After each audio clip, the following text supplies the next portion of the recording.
ഈശോ മിശിഹായ്ക്ക് സ്തുതിയായിരിക്കട്ടെ. ഞാൻ മാണിപ്പറമ്പിലച്ചൻ. ദേവാലയ ഘടനയില് അടുത്ത ഒരു സംഗതി, 13ാമത്തെ സംഗതി, സ്കാക്കോണ. നമ്മൾ അധികം കേൾക്കാത്ത ഒരു വാക്കാണത്, സ്കാക്കോണ. മധുബഹയിൽ നിന്ന് കെസ്ത്രോമ വഴി ബാമയിലേക്കും തിരിച്ചും ബാമയിൽ നിന്ന് കെസ്ത്രോമ വഴി മധുബഹയിലേക്കുള്ള പ്രദക്ഷിണ വഴിയാണ് സ്കാക്കോൺ എന്ന് പറയുന്നത്. സ്വർഗാദി സ്വർഗത്തിന്റെ പ്രതീകമായ മധുബഹ, അതിന് താഴെ പറുദീസ് അല്ലെങ്കിൽ മൂന്നാം സ്വർഗത്തിന്റെ പ്രതീകമായ കെസ്ത്രോമ, അതിന് താഴെ ഹൈക്കല. ബാമ. ആ ഹൈക്കലയുടെ അറ്റത്തായിട്ട് ബാമ. അപ്പോ ബാമയിൽ നിന്ന് പറഞ്ഞല്ലോ, നമ്മൾ മുമ്പ് പറഞ്ഞതാണ്, ഹൈക്കലയുടെ മധ്യത്തിലാണ് ഇത്.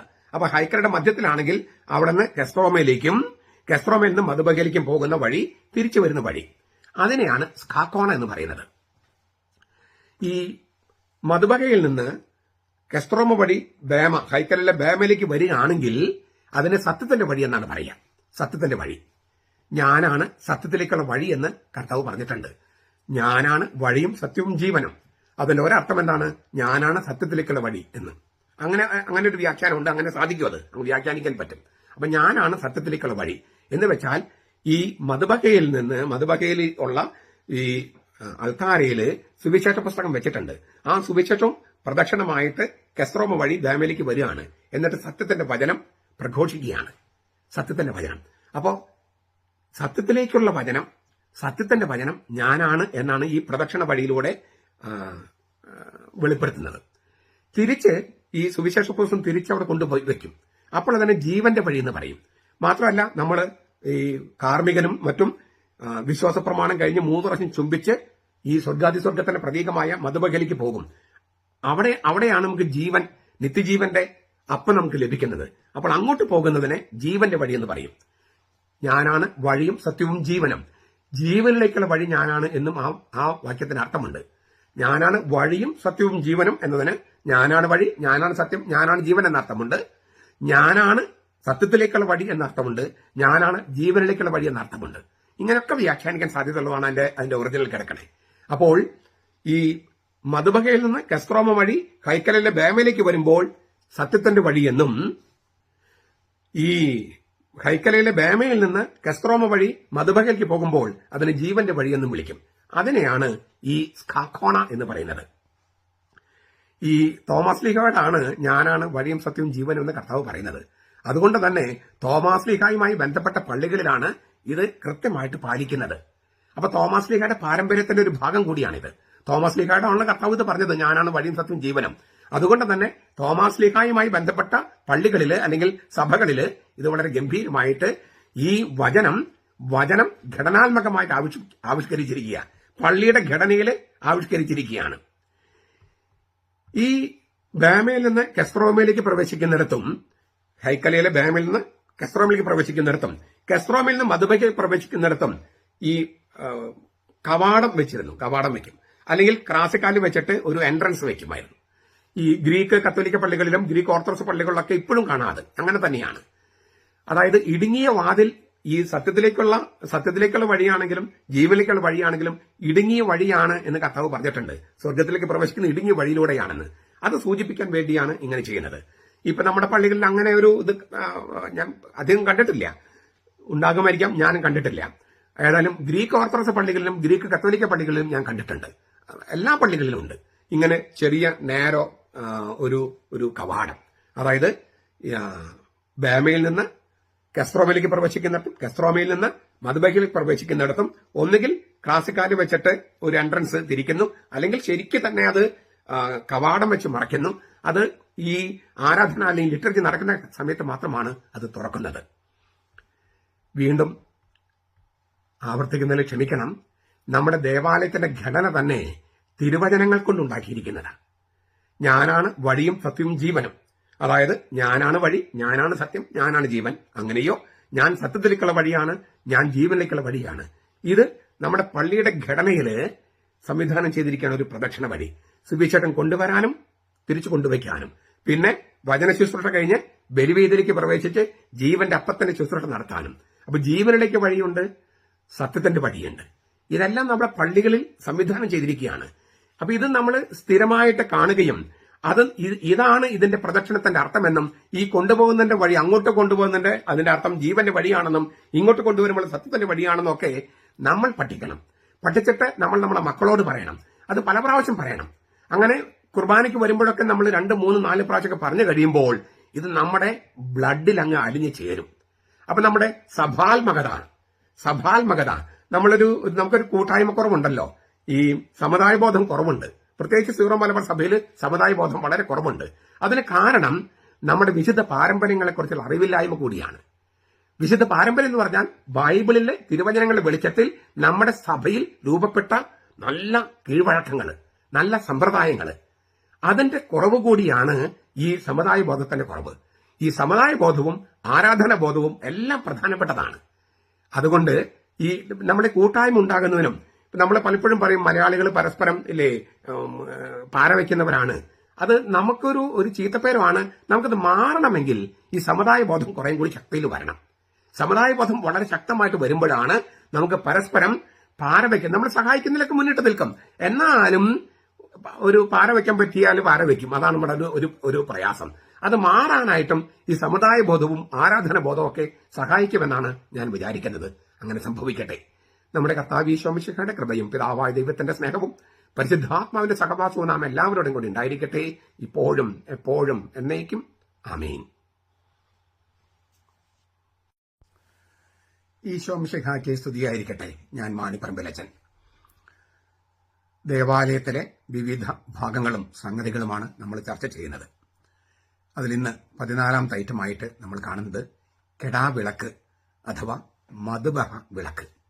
കെടാവിളക്ക് അഥവാ മധുബഹ വിളക്ക് 1959 റോമിൽ നിന്ന് നൽകപ്പെട്ട കൂദാശയുടെ ആഘോഷക്രമം എന്ന് പറഞ്ഞൊരു പുസ്തകം, ഒരു ചെറിയ നിർദ്ദേശമുണ്ട്. 1959 റോമയിൽ നിന്ന് നൽകപ്പെട്ടതാണ്. ഓർദോ സെലബ്രാസിയോണിസ് കൂദാശ, പൗരസ്ത്യ സഭയ്ക്ക് വേണ്ടിയുള്ള തിരുസംഘം കൂദാശയുടെ ആഘോഷക്രമം സീറോ മലബാർ സഭയുടെ ഉപയോഗത്തിന് അന്ന് നൽകിയിരിക്കുന്ന നിർദ്ദേശങ്ങളാണ് ഈ ഒരു ചെറിയ പുസ്തകം. ഇതൊരു അടിസ്ഥാന രേഖയാണ്. ഇതിൽ പുറം 4 4ാമത്തെ നമ്പറായിട്ട് കൊടുത്തിരിക്കുന്ന ഇങ്ങനെയാണ്: വിശുദ്ധ കുർബാന സൂക്ഷിക്കുന്നിടത്ത് കെടാവിളക്ക് എപ്പോഴും കത്തി നിൽക്കുന്നത് ഉണ്ടായിരിക്കണം. ഇത് മധുബഹയ്ക്ക് പുറത്തും ആകാം. കെടാവിളക്ക് എന്ന് പറഞ്ഞിട്ട് ബ്രാക്കറ്റിൽ കൊടുത്തിരിക്കുകയാണ് എപ്പോഴും കത്തി നിൽക്കുന്നത്. അതായത് എപ്പോഴും പ്രകാശിക്കുന്ന വിളക്ക്. കെടാത്ത വിളക്ക് കെടാവിളക്ക്. കെടാത്ത വിളക്കാണ് കെടാവിളക്ക്. എന്തിനാണ് ഇങ്ങനെ കെടാവിളക്ക്? വിശുദ്ധ കുർബാന സൂക്ഷിക്കുന്ന എവിടെയാണോ അവിടെ വേണമെന്നാണ്. അതുകൊണ്ട് മധുബഹ വിളക്കെന്ന് പറഞ്ഞാലും മധുബഹയ്ക്ക് പുറത്തുമാകാമെന്ന് നിർദ്ദേശം നൽകിയിട്ടുണ്ട്. എന്താണ് ഈ കെടാവിളക്കിന്റെ പ്രാധാന്യം, അല്ലെങ്കിൽ എന്താണ് അതുകൊണ്ട് ഉദ്ദേശിക്കുന്നത്? ഒരു 5 ധ്വനികളെങ്കിലും ഞാൻ സൂചിപ്പിക്കാൻ ആഗ്രഹിക്കുകയാണ്. ഒന്ന്, ദൈവത്തിന്റെ സവിശേഷ സാന്നിധ്യം. എന്താണ് ഈ വിശേഷപ്പെട്ട സാന്നിധ്യം എന്ന് പറയണേ? ഞാൻ കുട്ടികൾക്ക് വേണ്ടിയുള്ള കുർബാന അർപ്പിക്കുമ്പോൾ അവരോട് ചോദിക്കുന്നൊരു ചോദ്യമുണ്ട്. ദൈവം എല്ലായിടത്തും ഇല്ലേ? കുട്ടികൾ പറയും ഉണ്ട്. പിന്നെ നിങ്ങൾ എന്തിനാണ് പള്ളിയിൽ വന്നത്? ദൈവം എല്ലായിടത്തും ഉണ്ടല്ലോ, പിന്നെ നിങ്ങൾ എന്തിനാ പള്ളി വന്നേ? അപ്പൊ ചില കുട്ടികൾ പറയും, ഇവിടെ കർത്താവിന്റെ കൗദാശിക സാന്നിധ്യമുണ്ട്, സാക്രമെന്റൽ പ്രസൻസ്. ഇവിടെ കർത്താവിന്റെ കുർബാനയുണ്ട്. അതാണ് വിശേഷപ്പെട്ട സാന്നിധ്യം എന്ന് പറയുന്നത്. മറ്റ് സ്ഥലങ്ങളിലുള്ള ദൈവത്തിന്റെ സാന്നിധ്യം ആത്മീയ സാന്നിധ്യമാണ്, സ്പിരിച്വൽ പ്രസൻസ്. എന്നാൽ ദേവാലയത്തിനുള്ളിൽ ഉള്ളത് മൂർത്തമായ കൗദാശിക സാന്നിധ്യമാണ്, a very concrete sacramental presence. തൊട്ടറിയാവുന്ന സാന്നിധ്യം. നമുക്ക് കർത്താവിനെ തൊടാം, കർത്താവിനെ സ്വീകരിക്കാം.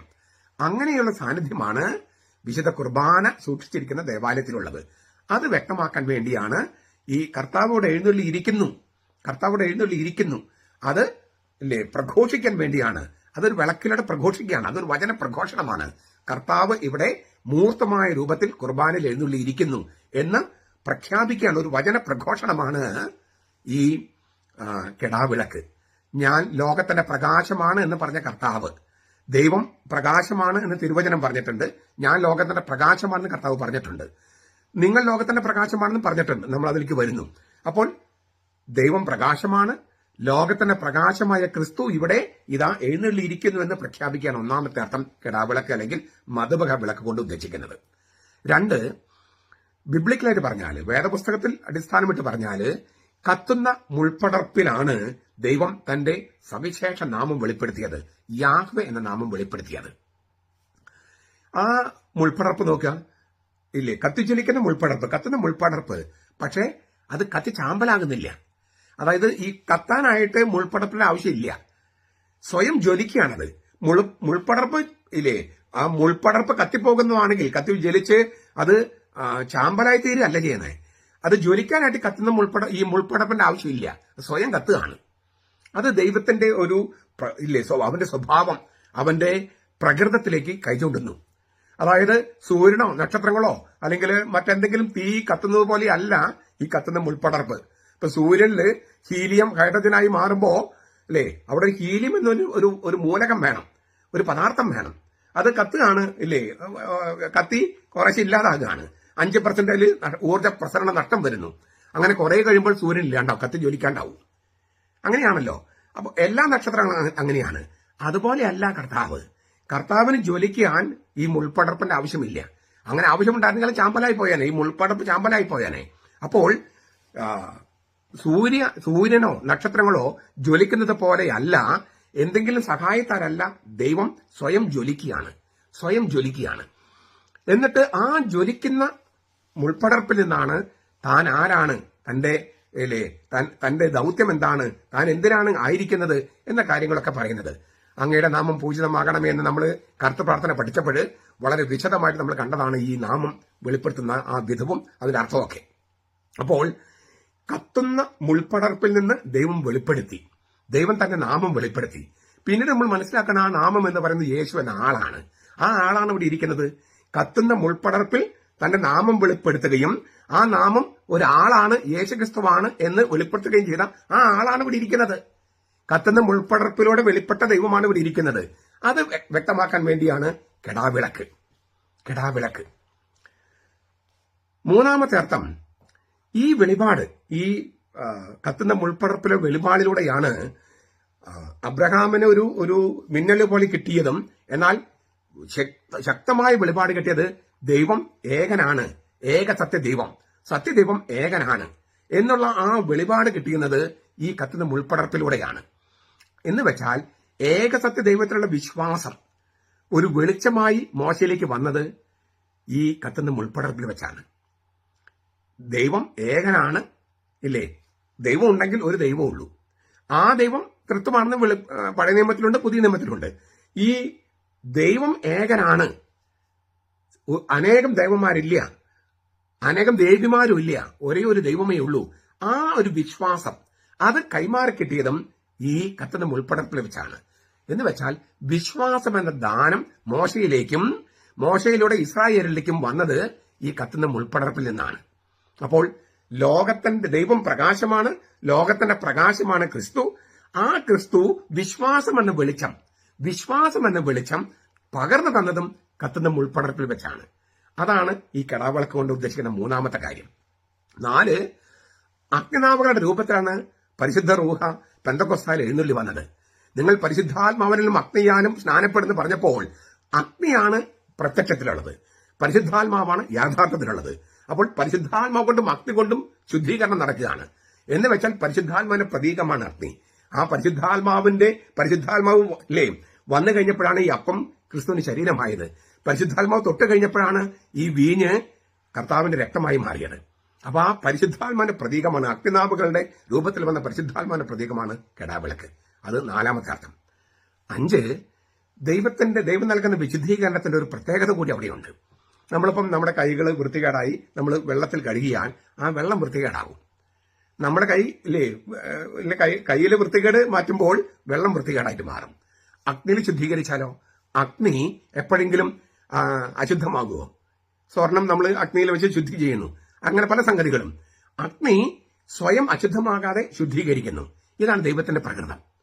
സ്വയം അശുദ്ധനാകാതെ നമ്മെ ശുദ്ധീകരിക്കുന്നു.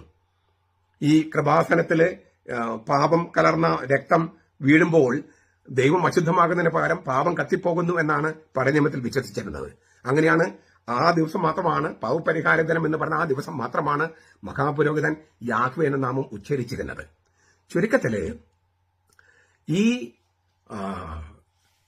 സ്വയം അശുദ്ധനാകാതെ മറ്റുള്ളവരെ ശുദ്ധീകരിക്കുന്ന ദൈവം, ആ ദൈവത്തിന്റെ പ്രതീകം കൂടിയാണ് ഈ കെടാവിളക്ക്. ഇങ്ങനെ 5, നമുക്കിത് കുറേയും കൂടി പരത്തി വേണമെങ്കിൽ പറയാം. പക്ഷേ ഈ 5 അർത്ഥങ്ങൾ വളരെ ഏറ്റവും സത്താപരമായിട്ടുള്ള ഈ 5 അർത്ഥങ്ങൾ സൂചിപ്പിക്കാനാണ് ഒരിക്കലും കെടാത്തൊരു വിളക്ക് അവിടെ വേണം എന്ന് പറയുന്നത്. ഈ സാധാരണഗതിയില് ലിറ്റർജിയില് മറ്റ് വിളക്കുകളൊക്കെ കത്തിക്കേണ്ടി വരികയാണെങ്കിൽ ഈ കെടാവിളക്കലിനെ കത്തിക്കേണ്ടതാണ്.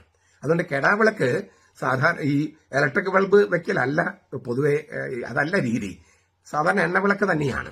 കാരണം അതിൽ നിന്ന് കത്തിക്കേണ്ടതുണ്ട്. ലിറ്റർജിയിൽ മറ്റ് വിളക്കുകളൊക്കെ തെളിക്കണമെങ്കിൽ ഈ കെടാവിളക്കിൽ നിന്നും തെളിക്കുന്ന രീതിയാണുള്ളത്. അതുകൊണ്ടാണ് ഈ കെടാവിളക്ക് ഇലക്ട്രിക് ആയിട്ട് വെക്കാതെ, ഇനിയിപ്പോ ഇലക്ട്രിക്കിൽ തന്നെ കത്തിച്ചെടുക്കുന്ന രീതിയൊക്കെ ഇപ്പൊ ഉണ്ട് കേട്ടോ. എന്നാലും സാധാരണഗതിയിൽ ഈ വിളക്കിൽ നിന്ന് മറ്റു വിളക്കുകൾ കത്തിക്കാനുള്ള സംവിധാനം അല്ലെങ്കിൽ അതിനുള്ള സാധ്യത ഉണ്ടായിരിക്കണമെന്നാണ്. ദൈവത്തിൽ നിന്ന് പ്രകാശം സ്വീകരിച്ച് നമ്മൾ പ്രകാശിതരാകുന്നു എന്നൊരു അർത്ഥം കൂടി അപ്പോൾ കൈവരികയാണ്. അതിനാൽ കെടാവിളക്ക്, മതഭക വിളക്ക് ഒരുപാട് ദൈവശാസ്ത്ര വചന പ്രഘോഷണം നടത്തുന്ന ഒരു സംഗതിയാണ് നമുക്കുണ്ടാകട്ടെ. അത് പള്ളിയിൽ പ്രവേശിക്കുമ്പോഴൊക്കെ ഒരാളെ കാണാൻ പ്രവേശിക്കുന്നു എന്നുള്ള നമ്മളെ കാത്തിരിക്കുന്ന ദൈവം തമ്പുരാനെ കാണാൻ വേണ്ടി വന്നിരിക്കുന്ന ആ ബോധം നമുക്കുണ്ടാകണം. ആ തരത്തിൽ വേണം നമ്മൾ പള്ളിയിൽ പ്രവേശിക്കാനും കർത്താവിനെ സമീപിക്കാനും. അത് നമ്മൾ ഓർമ്മപ്പെടുത്തുകയാണ് ഈ മധുഭക വിളക്ക് അല്ലെങ്കിൽ കെടാവിളക്ക്. നമ്മുടെ കർത്താവ് ഈശോ മിശിഹായുടെ കൃപയും പിതാവായ ദൈവത്തിന്റെ സ്നേഹവും പരിശുദ്ധാത്മാവിന്റെ സഹവാസവും നാം എല്ലാവരോടും കൂടി ഉണ്ടായിരിക്കട്ടെ, ഇപ്പോഴും എപ്പോഴും എന്നേക്കും. ആമേൻ. ഈശോ മിശിഹായ്ക്ക് സ്തുതിയായിരിക്കട്ടെ. ഞാൻ മാണിപ്പറമ്പിലച്ചൻ. തക്സ മുതലായ പ്രധാന പുസ്തകങ്ങൾ, ദേവാലയത്തിലെ സുറിയാനി കത്തോലിക്ക സഭയുടെ ദേവാലയങ്ങളിൽ ഉപയോഗിക്കുന്ന തക്സ മുതലായ പുസ്തകങ്ങൾ. സുറിയാനില് തക്കസ് എന്ന ക്രിയാപദത്തിന് നിയന്ത്രിക്കുക, ക്രമപ്പെടുത്തുക, കൽപ്പിക്കുക, നിശ്ചയിക്കുക എന്നെല്ലാം അർത്ഥം. ക്രമപുസ്തകം എന്നാണ് തക്സയ്ക്കുള്ള സാധാരണ അർത്ഥം. പ്രാർത്ഥനകൾ മാത്രമല്ല, ഓരോ ആചാരവും വിശ്വാസം പ്രകാശിപ്പിക്കുന്ന തരത്തിൽ എങ്ങനെ അനുഷ്ഠിക്കണമെന്ന ക്രമം അഥവാ ക്രമവിധി, അനുഷ്ഠാന വിധി, അത് രേഖപ്പെടുത്തിയിരിക്കുന്ന പുസ്തകം എന്നുള്ള അർത്ഥം. ഞാൻ ഒന്നുകൂടി ആവർത്തിക്കുക. പ്രാർത്ഥനകൾ രേഖപ്പെടുത്തിയിരിക്കുന്ന ഒരു പുസ്തകം മാത്രമല്ല അത്, മറിച്ച് ഓരോ പ്രാർത്ഥനകളും എങ്ങനെ ചൊല്ലണം, ഓരോ ആചാരവും എങ്ങനെ അനുഷ്ഠിക്കണം എന്ന് കൃത്യമായി രേഖപ്പെടുത്തിയിരിക്കുന്ന ക്രമം, അനുഷ്ഠിക്കണമെന്ന ക്രമം അഥവാ ക്രമവിധി അഥവാ അനുഷ്ഠാന വിധി രേഖപ്പെടുത്തിയിരിക്കുന്ന പുസ്തകം എന്നാണ് തക്സ കൊണ്ട് ഉദ്ദേശിക്കുന്നത്. ഗ്രീക്കിലെ തെക്സ്, തെവിക്സ് എന്നീ പദങ്ങളുമായി ബന്ധപ്പെട്ടാണ് സുറിയാനിലെ തക്സ് എന്ന വാക്ക് ഉത്ഭവിക്കുന്നത്. ഗ്രീക്കിലെ തെക്സ് എന്നാണ്, തെക്സ് അല്ലെങ്കിൽ തെവിക്സ്. അതിനെ തയ്ക്കുക, തുന്നുക, നിർമ്മിക്കുക എന്നൊക്കെയാണ് അർത്ഥം. ഈ തെക്സ് എന്ന വാക്കിന് തുന്നുമ്പോഴോ അല്ലെങ്കിൽ തയ്ക്കുമ്പോൾ എന്താ ചെയ്യുന്നത്, ഒരു ക്രമത്തിൽ കൊണ്ടുവരില്ലേ. ഒരു വസ്ത്രം തയ്ക്കുമ്പോൾ അതിനൊരു ക്രമത്തിൽ കൊണ്ടുവരികയാണ്.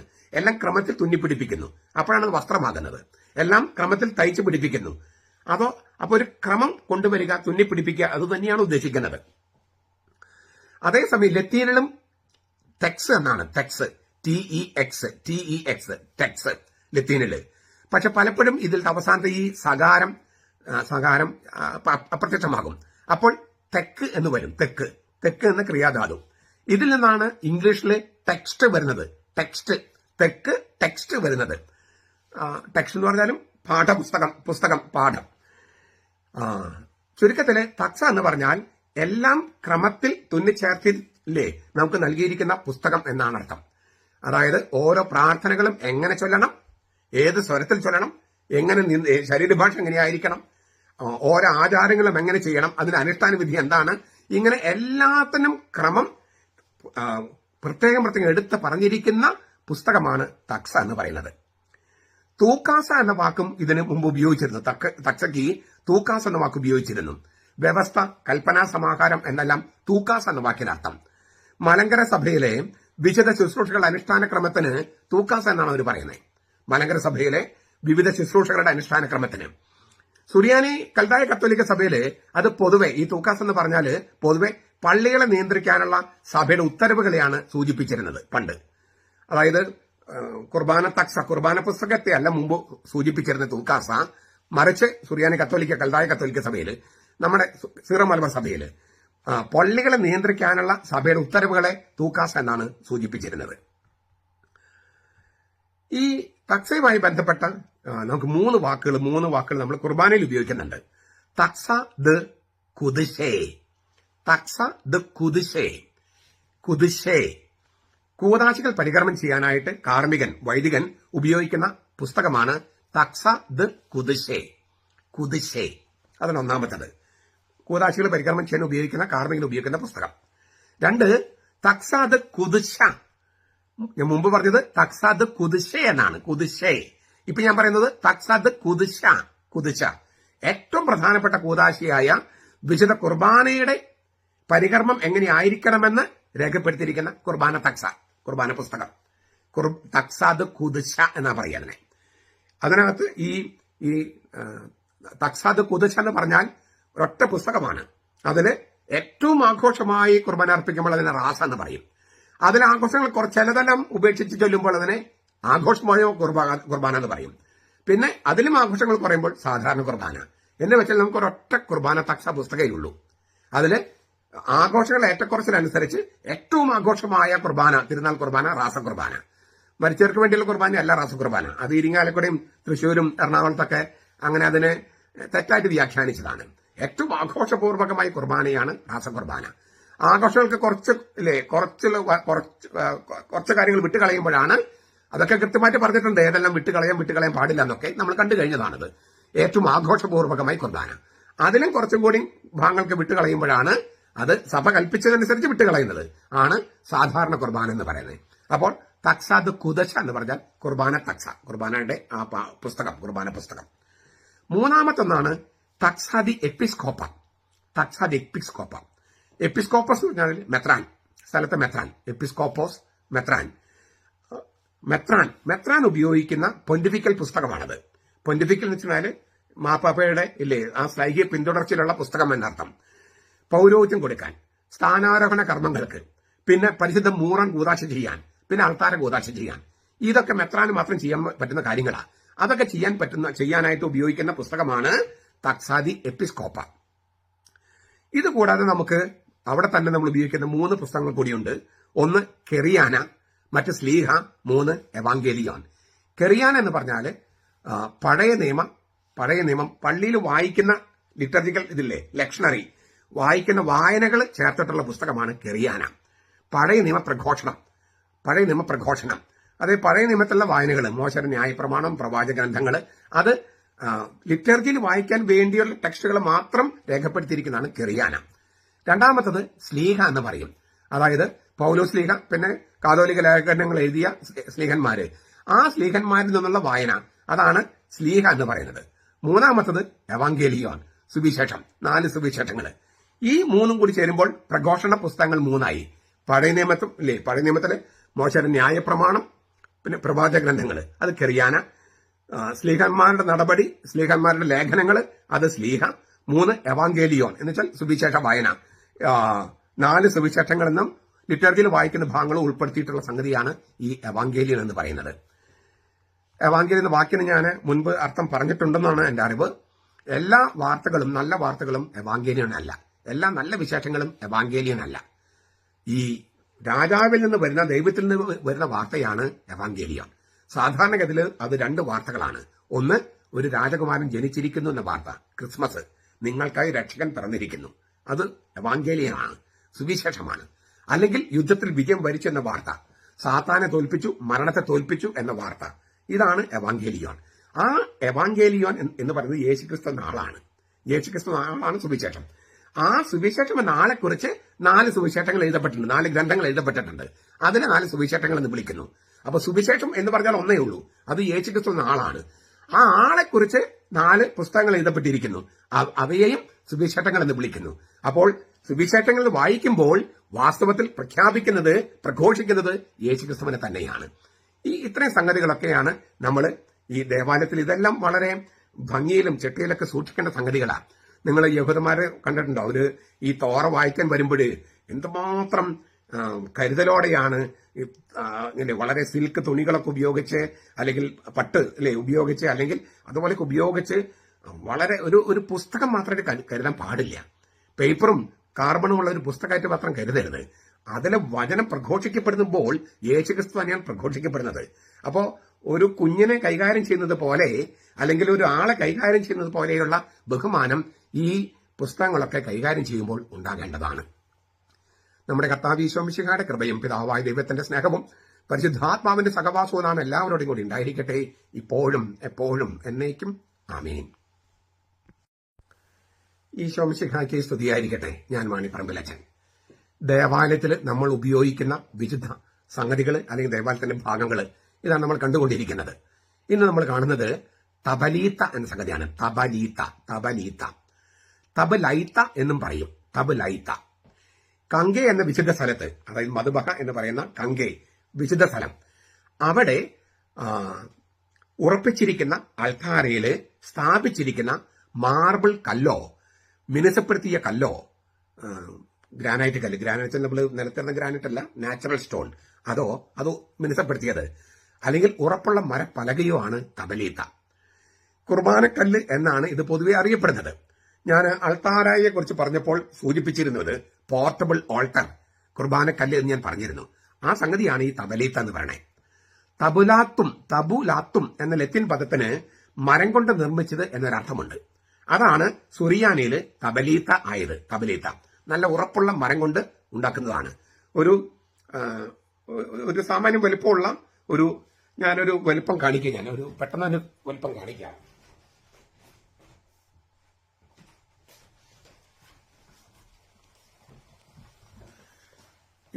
ഇത്രയും വലുപ്പമുള്ള ഒരു കല്ലാണ് ഉദ്ദേശിക്കുന്നത്. അത് മാർബിൾ കല്ലാകാം, അല്ലെങ്കിൽ നല്ല ഉറപ്പുള്ള തടി കൊണ്ടാകാം, അല്ലെങ്കിൽ കരിങ്കല്ല് തന്നെ മിനുസപ്പെടുത്തിയതാകാം. ഇത് സൂക്ഷിക്കാൻ പറ്റിയ ഒരേ ഒരു ഇടയുള്ളൂ, നമ്മുടെ ബലിപീഠത്തിന്റെ നടുക്ക് ഇത് വെക്കാവുന്ന തരത്തിൽ ഒരു കുഴി ഉണ്ടാവും, അതിൽ വെക്കുകയാണ്. കാരണം ഇത് അൾത്താരയാണ്, പോർട്ടബിൾ ഓൾട്ടർ, കൊണ്ടു നടക്കാവുന്ന അൾത്താര. ഞാൻ അതിലേക്ക് വരുന്നതിന് മുമ്പ് ഈ വാക്കിന്റെ അർത്ഥം ഒന്ന് പറയട്ടെ. ലത്തിൻ ഭാഷയിലെ താബുളും എന്ന വാക്കിൽ നിന്നാണ് സുറിയാനില് തബലൈത്ത എന്ന പദമുണ്ടായത്. താബുളും ആദ്യകാലങ്ങളിൽ നമുക്ക് പള്ളികളോ അല്ലെങ്കിൽ സ്ഥായിയായ ആൾക്കാരെ ഉണ്ടായിരുന്നില്ല. സിനഗോഗിൽ വചനം വായിച്ചു കഴിഞ്ഞിട്ട് കുടുംബങ്ങളിലായിരുന്നല്ലോ കുർബാന. അപ്പോൾ അന്ന് പള്ളികളില്ല. അപ്പോൾ സ്ലീഹന്മാർ എന്ത് ചെയ്തു? ഒരു പോർട്ടബിൾ ഓൾട്ടർ, കൊണ്ടു നടക്കാവുന്ന ആൾക്കാരെ കൂതാശ ചെയ്തെടുക്കുകയായിരുന്നു. സ്ഥായിയായ ആൾക്കാരെ ഇല്ലാത്തത് കൊണ്ട് പോർട്ടബിൾ ഓൾട്ടർ, കൊണ്ടു നടക്കാവുന്ന ഒരു അൾത്താര അവർ കൂതാശ ചെയ്തു. ബലിയർപ്പിക്കാനായി കൊണ്ടു നടക്കാവുന്ന ഫലകം എന്നൊക്കെയാണ് ഈ തബലീത്ത് എന്ന വാക്കിനർത്ഥം, ഈ പ്രയോഗത്തിനർത്ഥം. ബലിയർപ്പിക്കാനായി കൊണ്ടു നടക്കാവുന്ന ഫലകം അല്ലെങ്കിൽ മരഫലക എന്നാണ് തബലീത്ത് എന്ന വാക്കിനർത്ഥം, അല്ലെങ്കിൽ ആ പ്രയോഗത്തിനർത്ഥം. ഇത് മെത്രാന് മാത്രമേ ആശീർവദിക്കാൻ പറ്റൂ, കൂതാശ ചെയ്യാൻ പറ്റൂ. അപ്പൊ വെഞ്ചിരിപ്പല്ല, കൂതാശ ചെയ്യലാണ്. അതായത് മെത്രാൻ സ്വന്തം കൈകൊണ്ട് ഒലിവ് ഓയിൽ കൊണ്ട് കൂതാശ ചെയ്യണം. ബലിപീഠം ചെയ്യുന്നത് പോലെ തന്നെ ഇത് ബലിപീഠമാണ്, ചെറിയൊരു ബലിപീഠം, കൊണ്ടു നടക്കുന്ന ബലിപീഠം. അതുകൊണ്ട് തന്നെ ഇത് വേറെ എവിടെയും കൊണ്ടുവയ്ക്കാൻ പറ്റില്ല. അപ്പോൾ ഈ അൾത്താര എന്ന് പറഞ്ഞ ബലിപീഠത്തിന്റെ നടുക്ക് ഇതിന് ഇരിക്കാൻ പാകത്തിന് ഒരു കുഴി വെട്ടിയുണ്ടാക്കി അതിലാണ് സ്ഥാപിക്കുന്നത്, അതിനാണ് ഇവർ നിക്ഷേപിക്കുന്നത്. അത് തന്നെ നല്ല നല്ല നല്ല ഭംഗിയിൽ തുണി കൊണ്ട് പൊതിഞ്ഞ് വെക്കുകയാണ്. അപ്പോൾ സ്വാഭാവികമായിട്ടും ഈ തിരുരഹസ്യങ്ങൾ, അതായത് അപ്പവും വീഞ്ഞൊക്കെ ഉയർത്തുകയും താഴ്ത്തുകയും വെക്കുകയൊക്കെ ചെയ്യുമ്പോൾ ഈ തബലീത്തയിലാണ് വെക്കുക. അവിടെ ആ കുഴി ഗ്യാപ്പില്ലാത്ത തരത്തിലാണ് ചെയ്യുക, കറക്റ്റ് ആ അളവിലാണ് ചെയ്യുക. അപ്പൊ ബലിപീഠമായിട്ട് തോന്നിക്കൂ, ബലിപീഠമാണ്. ഈ സ്ഥിരമായിട്ടുള്ള ബലിപീഠത്തിന്റെ ഒത്ത നടുക്ക് ഒരു കുഴി ഉണ്ടാക്കി അതിലാണ് ഇറക്കി വെക്കുന്നത്. അപ്പോൾ ലെവലായിട്ടിരിക്കും. ഈ കാസയും പിലാസും ഉയർത്തുമ്പോഴും തിരുച്ചെരിയും തിരക്ക് ഉയർത്തുകയും താഴ്ത്തുകയൊക്കെ ചെയ്യുമ്പോൾ എല്ലാം വെക്കുന്നത് ഈ തബലീത്ത് എന്ന് പറയുന്ന കുർബാനക്കല്ലിൽ തന്നെയാണ്. പള്ളിക്ക് പുറത്ത്, ദേവാലയത്തിന് പുറത്ത് എവിടെയെങ്കിലും കുർബാന ചൊല്ലേണ്ടി വരികയാണെങ്കിൽ, അങ്ങനെ ആവശ്യം വന്നാൽ, ഈ ഉറപ്പിച്ചിരിക്കുന്ന ആൾക്കാരെ എടുത്തുകൊണ്ട് പോകാൻ പറ്റില്ലല്ലോ. അപ്പോൾ ഈ പോർട്ടബിൾ ഓൾട്ടർ ഈ ആൾക്കാരിൽ നിന്ന് എടുത്ത് അവിടേക്ക് കൊണ്ടുപോകുന്നു. അത് അച്ഛൻ തന്നെ കൊണ്ടുപോകണം, വേറെ ആരൊന്നും എടുക്കാൻ പാടില്ല. അച്ഛൻ തന്നെ കൈപിടിക്കണം. പിന്നെ അത് പൊതിഞ്ഞ് വളരെ വിശുദ്ധമായി കൊണ്ടു നടക്കേണ്ടതാണ്. നമ്മൾ എന്താ പറയുക, ബൈബിൾ കൊണ്ടു നടക്കുന്നതിനേക്കാളും നല്ല രീതിയിൽ, അതായത് വിശുദ്ധിയിൽ സൂക്ഷിച്ചു കൊണ്ട് നടക്കണം, ആ ആചാരം പാലിച്ചു കൊണ്ട് നടക്കേണ്ടതാണ്. അതുപോലെ അവിടെ കുർബാന കഴിഞ്ഞാൽ അങ്ങനെ തന്നെ അത് ഇവിടെ കൊണ്ട് സ്ഥാപിക്കുകയും വേണം, വേറെ എങ്ങും വെക്കാൻ പാടില്ല. ഞാൻ പറഞ്ഞു, മെത്രാനെ മാത്രമേ കൂതാശിക്കാൻ കഴിയൂ. സ്ലൈഹിക പിന്തുടർച്ചയിൽ, കൗതാശിക പിന്തുടർച്ചയുള്ള മെത്രാൻ തന്നെ അത് ആശീർവദിക്കല്ല, കൂതാശ ചെയ്യണം. ഏതെങ്കിലും ഒരു ഡൈനിങ് ടേബിള് വലിച്ചിട്ട് ഏതെങ്കിലും ഒരു വിരിയിട്ട് കുർബാന ചൊല്ലിയാൽ അത് കുർബാനയാകില്ല. ഞാൻ മുമ്പ് പറഞ്ഞിട്ടുള്ളത് ആവർത്തിക്കുക. ഒരു കർമ്മം തിരുക്കർമ്മമാകണമെങ്കിൽ 3 കാര്യങ്ങൾ വേണം. യന്ത്ര, മന്ത്ര, തന്ത്ര എന്ന് പറയും. അതായത് ഒന്ന് യന്ത്ര, പ്രോപ്പർ ഇൻസ്ട്രുമെന്റ്സ് അല്ലേ, ഈ തിരുക്കർമ്മത്തിന് യോജിച്ച ഉപകരണങ്ങൾ വേണം. 2 മന്ത്ര, പ്രോപ്പർ വൈബ്രേഷൻസ് ആൻഡ് പ്രയേഴ്സ്. 3 തന്ത്ര, റിച്വൽസ് ആൻഡ് റൂബ്രിക്സ്. പിന്നെ ഇത് ചെയ്യാൻ അധികാരപ്പെട്ട ആളും വേണം, വൈദികൻ ഇല്ലേ, പൗരോഹിത്യമുള്ള ആള് വേണം. അപ്പൊ ഈ പ്രോപ്പർ യന്ത്ര എന്ന് പറയുന്നത്, പ്രോപ്പർ ഇൻസ്ട്രുമെന്റ്സ്, അതിൽ ഏറ്റവും പ്രധാനപ്പെട്ട ഘടകമാണ് ബലിപീഠം എന്ന് പറഞ്ഞ ആൾക്കാരെ കുറിച്ചുള്ള നമ്മുടെ ടോക്ക് നിങ്ങൾ കേട്ടിട്ടുണ്ട്. ഞാൻ അതിന്റെ വിശദാംശങ്ങളിൽ പോകേണ്ട കാര്യമില്ല. ഞാൻ കർത്താവിന്റെ വചനങ്ങളൊക്കെ വെച്ച് പറഞ്ഞിട്ടുണ്ട്. ഈ പെന്തക്കോസ്തുകാരും ദൈവസഭക്കാരൊക്കെ പുതിയ നിയമസഭയ്ക്ക് ആൾക്കാരില്ല, മതബഹിയില്ല എന്നൊക്കെ പറഞ്ഞു നടക്കും. അതിനർത്ഥം അവർക്ക് ബൈബിൾ അറിയില്ല, വെളിപാട് പുസ്തകം അറിയില്ല, ഹെബ്രായ ലേഖനം അറിയില്ല, എന്താണ് കാൽവരിൽ നടന്നെന്നും അവർക്ക് അറിയില്ല, കാൽവരിൽ ഭൂമിയിൽ നടന്നപ്പോൾ എന്താണ് സ്വർഗത്തിൽ നടന്ന കാര്യം അവർക്കറിയില്ല. അവർക്ക് ആകെ കൂടി അറിയാവുന്നത് കത്തോലിക്കർ ചെയ്യുന്ന മുഴുവൻ തെറ്റാന്നറിയാം. അതല്ലാതെ യാതൊരു ബോധവും അവർക്കില്ല. ഞാൻ പറയുന്നത് മുഴുവൻ ബൈബിളിന്റെ വെളിച്ചത്തിലാണ്. അവരുടെ സത്യവേദ പുസ്തകത്തിലുള്ള സംഗതികളാണ് ഞാൻ പറയുന്നത്. പക്ഷെ അവർക്കത് വെളിപാടില്ല. കാരണം എന്താണ്? കത്തോലിക്ക വിരോധത്തിൽ ഉയർത്തെഴുന്നേറ്റതാണ് ഈ പെന്തക്കോസ്തുകാര്. എത്ര കൊല്ലായി? ഒരാളിപ്പോ സ്ഥിരമായിട്ട് കമന്റിൽ ഇടുന്നുണ്ട്, പെന്തക്കോസ്തു സഭയെ സ്ഥാപിച്ചത് പത്രോസാണ്. എവിടെ? ആദ്യത്തെ പെന്തക്കോസ്തു തിരുനാളില്. എന്നിട്ട് ആ പത്രോസിന്റെ പിൻഗാമികൾ അംഗീകരിക്കുന്നുണ്ടോ? അതില്ല താനും. ഈ കുറച്ച് കൊല്ലങ്ങൾക്ക് മുമ്പുണ്ടായ പെന്തക്കോസ്തു സംഭവങ്ങൾ 2000 കൊല്ലം മുമ്പ് സ്ഥാപിക്കപ്പെട്ട കത്തോലിക്ക സഭയിലെ ഇല്ലേ, അതാണെന്ന് പറഞ്ഞ് നടക്കുകയാണ്. എന്താണ് ഇവരോട് പറയുക? ഇങ്ങനെ കത്തോലിക്ക വിരോധം എന്ന് പറയുന്ന സംഗതി വന്നിട്ട് മാത്രമല്ല, കത്തോലിക്ക സഭയിൽ ഉണ്ടായ സംഗതി മുഴുവൻ കോൺസ്റ്റന്റൈൻ ചക്രവർത്തി ഉണ്ടാക്കിയതാണ് എന്നും പറഞ്ഞ് നടക്കുകയാണ് ഇവർ. ബൈബിള് വായിച്ചാൽ അവർക്ക് അറിയില്ല. അതിന് ഹീബ്രോ, ഗ്രീക്കോ, മൂലോ ഇതൊന്നും അറിയില്ല. സഭാപിതാക്കന്മാർ അറിയില്ല. വിശുദ്ധ പാരമ്പര്യം അറിയില്ല. വിശുദ്ധ പാരമ്പര്യം ഉണ്ടായതിനു ശേഷമാണ് ബൈബിൾ ഉണ്ടായേ, പുതിയ നിയമം ഉണ്ടായേ. ഈ വക കാര്യങ്ങൾ അറിയില്ല. അപ്പൊ അതുകൊണ്ട് അവർ പറഞ്ഞ് കേട്ടിട്ട് ഒരു വിശേഷമില്ല. ഞാൻ ഈ പറയുന്ന കാര്യങ്ങളൊക്കെ ബൈബിളിലുള്ളതാണ്. ആൾക്കാരെ കുറിച്ച് ഞാൻ പറഞ്ഞു കഴിഞ്ഞു, കർത്താവിന്റെ വ്യാഖ്യാനം പറഞ്ഞു കഴിഞ്ഞു. അത് മത്തായിയുടെ സുവിശേഷത്തിൽ കിടപ്പുണ്ട്. എന്നിട്ടും അവർ പറയുന്നത് പുതിയ നിയമ സഭയ്ക്ക് ഇതൊന്നും ഇല്ലെന്നാണ്. നമുക്ക് എന്ത് പറയാൻ പറ്റും? അവര് ഒരു ദിവസം മാനസാന്തരപ്പെടുമെന്ന് പ്രതീക്ഷിച്ചിട്ട് നമുക്ക് അവരുടെ സുവിശേഷം പ്രഘോഷിക്കുകയല്ലാതെ വേറെ മാർഗമില്ല. ചുരുക്കത്തില് ദേവാലയത്തിന് പുറത്ത് ഒരു ഇപ്പം കുടുംബസമ്മേളനങ്ങളിൽ ചിലപ്പോൾ മെത്രാന്മാർ കുർബാന ചൊല്ലാൻ അനുവാദം കൊടുക്കും. അതിൽ തെറ്റൊന്നുമില്ല. പക്ഷെ അവിടെ കുർബാന ചൊല്ലണമെങ്കിൽ ഈ പോർട്ടബിൾ ഓൾട്ടർ എന്ന് പറഞ്ഞ കുർബാനക്കല്ല് കൊണ്ടുപോകണം. അല്ലാതെ കുർബാന അർപ്പിച്ചാൽ അത് പ്രോപ്പർ ആകില്ല. കുർബാനയല്ലെന്ന് ചോദിച്ചാൽ നമ്മൾ എന്തായാലും ഉത്തരം പറയുക? ഇത് ആകണമെങ്കിൽ ഇതിന് വ്യവസ്ഥകളില്ലേ? ഒരു കർമ്മം തിരുക്കർമ്മം ആകണമെങ്കിൽ വ്യവസ്ഥകളില്ലേ? അത് പാലിക്കണ്ടേ? അത് പാലിക്കുന്നുവെന്ന് മെത്രാന്മാര് ഉറപ്പുവരുത്തുകയും വേണം. അച്ഛന്മാരെ ബോധപ്പെടുത്തേണ്ട ഇല്ലേ?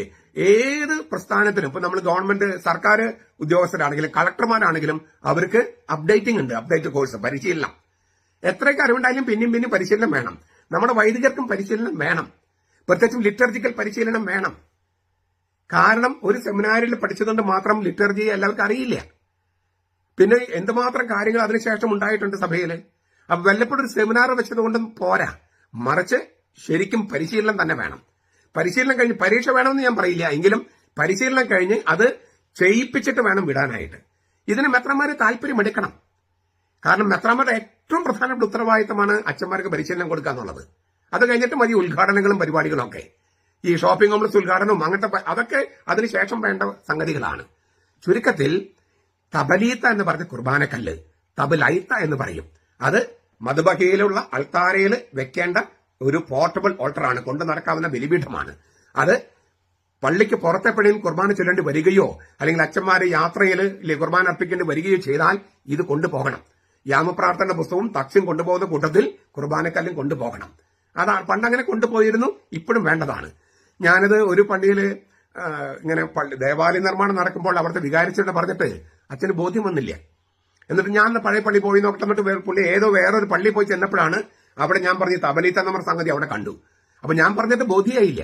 എന്നിട്ട് ഏതോ ഒരു പള്ളി പോയി നോക്കിയിട്ടാണ് അത് കണ്ടപ്പോഴാണ് ബോധ്യമായത്. ഞാൻ വീണ്ടും പറയാണ്,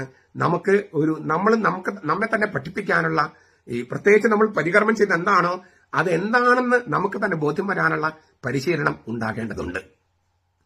കുർബാനക്കല്ല് എന്ന് പറയുന്ന തബലീത്ത അല്ലെങ്കിൽ തബലൈത്ത അത് ബലിപീഠത്തിൽ തന്നെ സ്ഥാപിച്ച് വേണം പുറത്ത് കുർബാന ചൊല്ലണമെങ്കിൽ ഈ കുർബാനക്കല്ല് അച്ഛൻ തന്നെ കൊണ്ടുപോകണം, അച്ഛൻ തന്നെ കൊണ്ടുവരികയും വേണം. അതിനെല്ലാം ഒരു വിശുദ്ധിയുണ്ട്, അതിനൊരു ആചാരമുണ്ട്, അനുഷ്ഠാന വിധിയുണ്ട്. അതനുസരിച്ച് ചെയ്യുമ്പോഴാണ് ആ കർമ്മം തിരുക്കർമ്മമാകുക. ഇത് അച്ഛന്മാർ മനസ്സിലാക്കിയാൽ നന്നായിരിക്കും. നമ്മുടെ കർത്താവ് ഈശോ മിശിഹായുടെ കൃപയും പിതാവായ ദൈവത്തിന്റെ സ്നേഹവും പരിശുദ്ധാത്മാവിന്റെ സഹവാസവും നാം എല്ലാവരുടെ കൂടെ ഉണ്ടായിരിക്കട്ടെ, ഇപ്പോഴും എപ്പോഴും എന്നേക്കും. ആമേൻ. ഈശോ മിശിഹായ്ക്ക് സ്തുതിയായിരിക്കട്ടെ. ഞാൻ മാണിപ്പറമ്പിലച്ചൻ. പള്ളിയുമായി ബന്ധപ്പെട്ട കാര്യങ്ങളാണ് സുറിയാനി കൽദായ കത്തോലിക്ക സഭ എന്ന സീറോ മലബാർ സഭയിലെ ദൈവാലയം അല്ലെങ്കിൽ പള്ളിയുമായിട്ട് ബന്ധപ്പെട്ട കാര്യങ്ങളാണ് നമ്മൾ ചർച്ച ചെയ്യുന്നത്. ഇന്ന് നമ്മൾ ബെയ്സ് മൂറോൻ എന്ന കാര്യത്തെക്കുറിച്ച് ചർച്ച ചെയ്യുന്നു. ബെയ്സ് മൂറോൻ, മൂറോൻ സൂക്ഷിക്കുന്ന വീട്, മൂറോൻ സൂക്ഷിക്കുന്ന ഗൃഹം എന്നൊക്കെ അർത്ഥം. മാമോദീസ, തൈലാഭിഷേകം എന്ന സ്ഥൈര്യലേപനം. സ്ഥൈര്യലേപനം എന്നുള്ളത് ലത്തീൻ സഭയിൽ ഉപയോഗിക്കുന്ന വാക്കാണ്. തൈലാഭിഷേകം എന്നാണ് സുറിയാനി കത്തോലിക്ക സഭയിൽ ഉപയോഗിക്കുന്നത്. ഈ കൂതാശികൾക്ക് വേണ്ട മൂറോൻ, അതുപോലെ തന്നെ രോഗീലേപനം, ഇങ്ങനെയുള്ള കൂതാശികൾക്ക് ഉപയോഗിക്കേണ്ട മൂറോൻ അഥവാ സൈത്ത് സൂക്ഷിക്കുന്ന ഇടമാണ് ബെയ്സ് മൂറോൻ. ബെയ്സ് എന്ന് പറഞ്ഞാൽ ഗൃഹം, വീട്, ഭവനം എന്നൊക്കെ അർത്ഥം. ബെയ്സ് മാമോദീസ, മാമോദിസ തൊട്ടി നമ്മൾ കണ്ടതാണ്. ആ ബെയ്സ് മാമോദീസ എന്ന് പറയുന്ന മാമോദിസ തൊട്ടി ഇരിക്കുന്ന സ്ഥലത്തിനാണ് ബെയ്സ് മാമോദീസ എന്ന് പറയുന്നത്.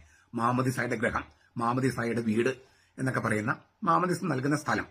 ആ ബെയ്സ് മാമോദിസയ്ക്ക് അരികിലായിട്ടാണ് ഈ സ്ഥലം സജ്ജമാക്കുന്നത്. മൽക്കയും ഇതിൽ തന്നെ സൂക്ഷിക്കുന്ന പാരമ്പര്യമുണ്ട്. മൽക്ക എന്ന് പറഞ്ഞാൽ ഒരല്പം പുളിപ്പ്, പുളിപ്പുള്ള അപ്പമാണ് സുറിയാനി കത്തോലിക്ക സഭയിൽ തിരുവോസ്തി ഉണ്ടാക്കാനായിട്ട് ഉപയോഗിക്കുന്നത്. പുളിപ്പില്ലാത്ത അപ്പമാണ് ലത്തീൻ സഭയിൽ ഉപയോഗിക്കുന്നത്. ലോകത്തെ മുഴുവൻ പുളിപ്പിക്കുന്ന പുളിപ്പാണ് ദൈവരാജ്യം എന്ന് യേശുക്രിസ്തു പറയുന്നുണ്ട്. ആ പുളിപ്പ് ക്രിസ്തു തന്നെയാണ്. അപ്പൊ ക്രിസ്തുവാകുന്ന പുളിപ്പിനെ, ലോകത്തെ മുഴുവൻ പുളിപ്പിക്കുന്ന ദൈവരാജ്യത്തിന് പുളിപ്പാകുന്ന ക്രിസ്തുവിനെ ആ തരത്തിൽ തന്നെ അന്ന് മുതലുള്ള പാരമ്പര്യത്തിൽ ആ പിന്തുടർച്ചയിൽ കൊണ്ടുവരുന്ന ഒരു സംഗതിയാണ് മൽക്ക. അത് സൂക്ഷിക്കുന്നതും ഈ ബേസ് മൂറോൻ എന്ന് പറയുന്ന ആ ഗ്രഹത്തിലാണ്. കത്തോലിക്ക സഭയുടെ മതബോധനം 1183 നമ്മൾ ഇങ്ങനെ വായിക്കുന്നു.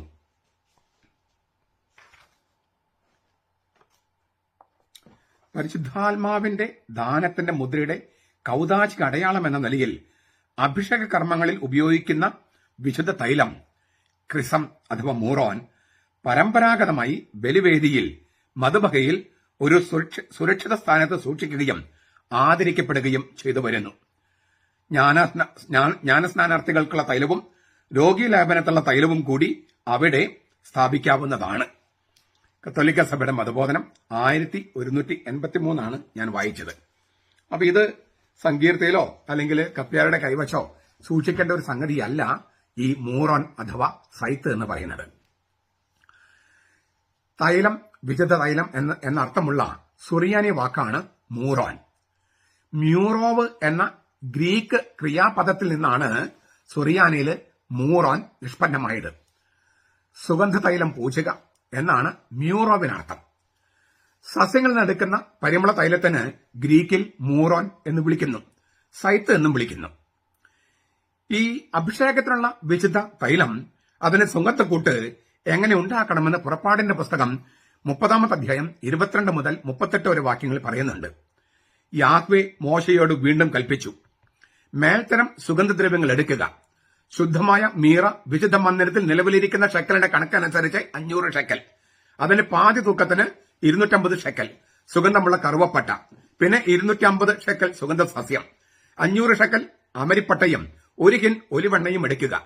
സുഗന്ധ തൈലങ്ങൾ നിർമ്മിക്കുന്ന വിദഗ്ധന്റെ വിദ്യ പ്രകാരം ഇവയെല്ലാം കൂട്ടിക്കലർത്തി വിശുദ്ധമായ അഭിഷേക തൈലം ഉണ്ടാക്കണം. അത് വിശുദ്ധവും വിശേഷപ്പെട്ടതുമായ അഭിഷേക തൈലമായിരിക്കണം. സമാഗമ കൂടാരവും സാക്ഷ്യപേടകവും മേശയും അതിന്റെ എല്ലാ ഉപകരണങ്ങളും, ദീപപീഠവും അതിന്റെ എല്ലാ ഉപകരണങ്ങളും, ധൂപപീഠവും ഹോമയാഗപീഠവും അതിന്റെ ഉപകരണങ്ങളൊക്കെയും, ക്ഷാളനത്തൊട്ടിയും അതിന്റെ കാലുകളും നീ അത് ഉപയോഗിച്ച് അഭിഷേകം ചെയ്യണം. അവ ഏറ്റവും പരിശുദ്ധമാകേണ്ടതിന് അവയെ നീ വിശുദ്ധീകരിക്കണം. അവയെ സ്പർശിക്കുന്നതെല്ലാം വിശുദ്ധമാകും. അഹറോനെയും അവന്റെ പുത്രന്മാരെയും എനിക്ക് പുരോഹിത ശുശ്രൂഷ ചെയ്യാൻ വേണ്ടി നീ അഭിഷേകം ചെയ്ത് വേർതിരിച്ച് വിശുദ്ധീകരിക്കുക. നീ ഇസ്രായേൽ മക്കളോട് ഇങ്ങനെ പറയണം, നിങ്ങളുടെ എല്ലാ തലമുറകളിലും ഇത് എനിക്ക് വിശുദ്ധമായ അഭിഷേക തൈലമായിരിക്കും. ഇത് സാധാരണക്കാരുടെ മേൽ ഒഴിക്കരുത്. ഈ തൈലത്തിന്റെ കൂട്ടുവസ്തുക്കൾ ചേർത്ത് ഈ തൈലം ഉണ്ടാക്കാൻ ഉപയോഗിക്കുന്ന കണക്കിൽ മറ്റൊരു തൈലം ഉണ്ടാക്കുകയും അരുത്. ഇത് വിശുദ്ധമാണ്. നീ ഇതിന് വിശുദ്ധമായി കരുതുകയും വേണം. ആരെങ്കിലും ഇതുപോലൊരു ചേരുവ ഉണ്ടാക്കുകയോ സാധാരണക്കാരന്റെ മേൽ ഒഴിക്കുകയോ ചെയ്താൽ അവൻ തന്റെ ജനത്തിൽ നിന്ന് വിച്ഛേദിക്കപ്പെടണം. യാഹ്വേ മോശയോട് പിന്നെയും അരുളി ചെയ്തു, ദേവദാരു തൈലം, നറുംശ, ഗുൽഗുലു, കുന്തുരുക്കം എന്നീ സുഗന്ധവസ്തുക്കൾ സമമായി എടുക്കുക.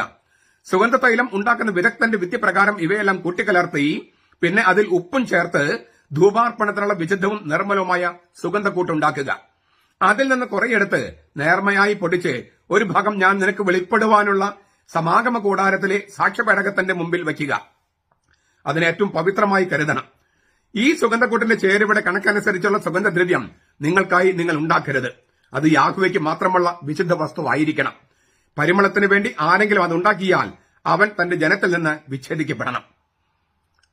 ഈ തിരുവചനങ്ങളിൽ നിന്ന് വ്യക്തമാകുന്നത് പോലെ വളരെ വിപുലമായ ഒരുക്കങ്ങളോടും സജ്ജീകരണങ്ങളോടും കൂടെയാണ് സൈത്ത് അഥവാ മൂറാൻ ആശീർവദിക്കുന്നത്. ഹീബ്രുവിലെ ഇതിന് ഉപയോഗിച്ചിരിക്കുന്ന വാക്ക് ഷെമൻ മിശിഹാത്ത് ഖൊദേഷ് റോഖാഹ് മിർഖഹാത്ത് എന്നാണ്. ഷെമൻ മിശിഹാത്ത് ഖൊദേഷ് റോഖാഹ് മിർഖഹാത്ത്. ഷെമൻ എന്ന് വെച്ചാൽ തൈലം, എണ്ണ. മിശിഹാത്ത് എന്ന് പറഞ്ഞാൽ അഭിഷേകം. ഖൊദേഷ് എന്ന് വെച്ചാൽ പരിശുദ്ധം. റോഖാഹ് എന്ന് വെച്ചാൽ പരിമളം പരത്തുന്നത്. മിർഖഹത്ത് എന്ന് പറഞ്ഞാൽ സുഗന്ധക്കൂട്ട്. അപ്പോ തൈലം അഥവാ എണ്ണ, അഭിഷേകം, പരിശുദ്ധം, പരിമളം പരത്തുന്നത്, സുഗന്ധക്കൂട്ട്. ഇങ്ങനെ 5 വാക്കുകൾ ചേർത്തിട്ടാണ് ഈ ഒരു സംഗതി പറഞ്ഞിരിക്കുന്നത്. ഈ എല്ലാം കൂടി ചേർക്കുമ്പോൾ നമുക്ക് കിട്ടുന്ന ഉത്തരം ഇങ്ങനെയാണ്: അഭിഷേകത്തിന് വേണ്ടിയുള്ള, പരിശുദ്ധ അഭിഷേകത്തിന് വേണ്ടിയുള്ള തൈലം, പരിമളം പരത്തുന്ന തൈലം, അതിന്റെ സുഗന്ധക്കൂട്ട് ഉണ്ടാക്കണമെന്നാണ്. പരിശുദ്ധ അഭിഷേകത്തിന് വേണ്ടിയുള്ള തൈലം, അത് പരിമളം പരത്തുന്ന സുഗന്ധക്കൂട്ടായിരിക്കണം.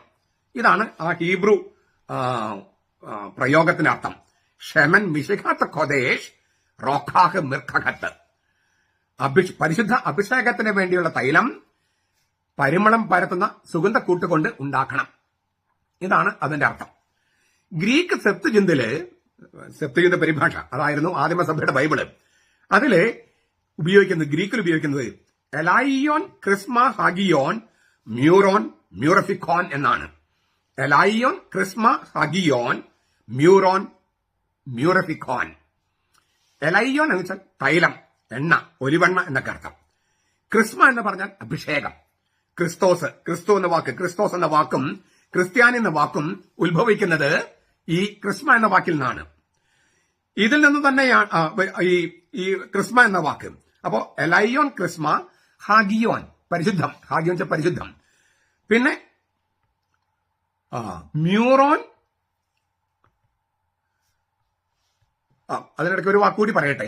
ഈ ക്രിസ്മ എന്ന വാക്കിൽ നിന്നാണ് ക്രിസം എന്ന വാക്ക് ഉപയോഗിക്കുന്നത്. ക്രിസം സുഗന്ധ തൈലം, അഭിഷേകത്തിന് തൈലം എന്നെല്ലാം അർത്ഥം. ഹഗിയോൻ ഞാൻ അർത്ഥം പറഞ്ഞു, വിശുദ്ധം. മ്യൂറോൻ എന്ന് പറഞ്ഞാൽ അഭിഷേക തൈലം. മ്യൂറഫിക്കോൻ എന്ന് പറഞ്ഞാൽ സുഗന്ധക്കൂട്ട്, സൗരഭ്യമുള്ള പരിമള തൈലം എന്നർത്ഥം. ബാൾസവും ഒലിവെണ്ണയും ചേർത്താണ് ക്രിസം ഉണ്ടാക്കുന്നത്. അഥവാ ഈ ക്രിസ്മേഷന് വേണ്ടിയുള്ള, തൈലാഭിഷേകത്തിന് വേണ്ടിയുള്ള തൈലം ഉണ്ടാക്കുന്നത്. ചിലപ്പോൾ ഏലക്ക തുടങ്ങിയ മറ്റ് സുഗന്ധക്കൂട്ടുകളും ചേർക്കാറുണ്ട്. എന്തെല്ലാം ചേർക്കണമെന്ന് പഴയ നിയമത്തിൽ പറഞ്ഞിട്ടുണ്ട്. സ്വാഭാവികമായിട്ടൊരു ചോദ്യം വരാം, ഇതൊക്കെ പഴയ നിയമത്തിലെ കാര്യങ്ങളല്ലേ, പൊയ്പോയതല്ലേ, പുതിയ നിയമത്തിൽ ഇത് വേണോ? പുതിയ നിയമത്തിൽ കർത്താവ് ഇത് ഉണ്ടാക്കിയിട്ടുണ്ടോ ഇല്ലയോ? നമ്മൾ ഈ കാച്ചിക്കുറുക്കിയ എണ്ണയാണ് കത്തോലിക്ക സഭയിലെ പരിശുദ്ധാത്മാവ് എന്നെല്ലാം പറഞ്ഞിട്ട് പെന്തക്കോസ്തക്കാര്, ദൈവസഭക്കാര്, യഹോവ സാക്ഷികളൊക്കെ നമ്മളെ കളിയാക്കാറുണ്ട്. അവർക്ക് കർത്താവിനെ കുറിച്ച് യാതൊന്നും അറിയില്ലെന്നാണ് ഞാൻ വിചാരിക്കുന്നത്. കർത്താവ് അങ്ങനെ തൈലം ഉണ്ടാക്കിയിട്ടുണ്ടോ? ഉണ്ടാക്കിയിട്ടുണ്ട്. യോഹന്നാന്റെ സുവിശേഷം 9-ാം അധ്യായം 5 മുതൽ 7 വരെ വാക്യങ്ങൾ നോക്കുക. ഞാൻ ലോകത്തിലായിരിക്കുമ്പോൾ ലോകത്തിന്റെ വെളിച്ചമാകുന്നു. ഇത് പറഞ്ഞിട്ട് അവൻ നിലത്ത് തുപ്പൽ കൊണ്ട് ചേറുണ്ടാക്കി ചെളി അവന്റെ കണ്ണുകളിൽ പൂശിയിട്ട് അവനോട് പറഞ്ഞു, നീ പോയി സിലോഹം കുളത്തിൽ കഴുകുക. സിലോഹം എന്നതിന് അയക്കപ്പെട്ടവൻ എന്നർത്ഥം. അവൻ പോയി കഴുകി കാഴ്ചയുള്ളവനായി തിരിച്ചു വന്നു. യേശു ഇത് പറഞ്ഞിട്ട്, ഞാൻ ലോകത്തിലായിരിക്കുമ്പോൾ ലോകത്തിന് വെളിച്ചമാകുന്നെന്ന് പറഞ്ഞിട്ട് നിലത്ത് തുപ്പൽ കൊണ്ട് ചേറുണ്ടാക്കി ചെളി അവന്റെ കണ്ണുകളിൽ പൂശിയിട്ട് എന്നാണ് തർജ്ജമ ചെയ്യുന്നത്. അഭിഷേകം ചെയ്തിട്ടെന്നാണ് വാക്ക്. അഭിഷേകം ചെയ്തിട്ട്, അതായത് എപ്പിക്രിയോ എന്നാണ് വാക്ക് ഉപയോഗിക്കുന്നത്. ക്രിയോ അഭിഷേകം ചെയ്യുക, അതിൽ നിന്നാണ് ക്രിസ്മ എന്നൊക്കെ വാക്ക് വരുന്നത്. നമ്മൾ മുമ്പ് കണ്ടതാണ്. അഭിഷേകം എന്നുള്ള വാക്ക് വരുന്ന ക്രിസ്മ എന്ന വാക്ക് ക്രിയോ എന്ന വാക്കിൽ നിന്ന് വരുന്നു. ക്രിസം എന്ന വാക്ക് ക്രിയോ എന്ന വാക്കിൽ വരുന്നു. ആ വാക്കാണ് ഇവിടെ ഉപയോഗിച്ചിരിക്കുന്നത്. അവന്റെ കണ്ണുകളിൽ പൂശിയിട്ടെന്ന് പറഞ്ഞാൽ അവന്റെ കണ്ണിൽ അഭിഷേകം ചെയ്തിട്ടെന്നാണ്. അതേ വാക്കാണ് കർത്താവ് ഉപയോഗിക്കുന്നത്. കർത്താവ് ഒരു തൈലമുണ്ടാക്കുകയാണ്, ചെളി ഉണ്ടാക്കുകയാണ്, ചേറുണ്ടാക്കുകയാണ്, അവനെ പുതുതായി സൃഷ്ടിക്കുന്നത് പോലെ. അപ്പൊ കർത്താവിന്റെ തുപ്പല് കൊണ്ട് ചെളി ഉണ്ടാക്കി അവന്റെ കണ്ണുകൾ പൂശിയിട്ട് പറയാണ് സിലോഹം കുളത്തിൽ പോയി കഴുകുക. സിലോഹം എന്ന് പറഞ്ഞാൽ അയക്കപ്പെട്ടവനാണ്. ആരാണ് അയക്കപ്പെട്ടവൻ? ക്രിസ്തു തന്നെ. അപ്പൊ ക്രിസ്തുവിന്റെ ജലം കൊണ്ട് കഴുകപ്പെടുക, ക്രിസ്തുവിന്റെ തൈലം കൊണ്ട് അഭിഷേകം ചെയ്യപ്പെടുക, അത് അവന്റെ തുപ്പൽ കൊണ്ടാണെന്ന് ഓർക്കണം. അപ്പൊ കർത്താവ് ഊതി, അങ്ങനെയാണ് ആ പരിശുദ്ധാത്മാവിനെ കൊടുത്തത്. അല്ലെങ്കിൽ കൈവച്ചു, അല്ലെങ്കിൽ ഇതുപോലെ ചെളിയുണ്ടാക്കി, തൈലമുണ്ടാക്കി. ഇതെല്ലാം ബൈബിളിലുള്ളതാണ്. അപ്പൊ പുതിയ നിയമത്തിൽ കർത്താവ് ഇത് ഉപയോഗിക്കുന്നുണ്ട്. യാക്കോബിന്റെ ലേഖനത്തിൽ നാം ഇങ്ങനെ വായിക്കുന്നു, പുരോഹിതന്മാരെ വിളിക്കുക, അവർ വന്ന് പ്രാർത്ഥിക്കുകയും കർത്താവിന്റെ നാമത്തിൽ തൈലം കൊണ്ട് അഭിഷേകം ചെയ്യുകയും ചെയ്യട്ടെ. യാക്കോബ് 5:14. അപ്പൊ ക്രിസ്തു അത് പറഞ്ഞില്ലായിരുന്നെങ്കിൽ, ക്രിസ്തു അത് ചെയ്തില്ലായിരുന്നെങ്കിൽ യാക്കോബ് ഇങ്ങനെ കൽപ്പിക്കുമായിരുന്നോ? ഒരിക്കലുമില്ല.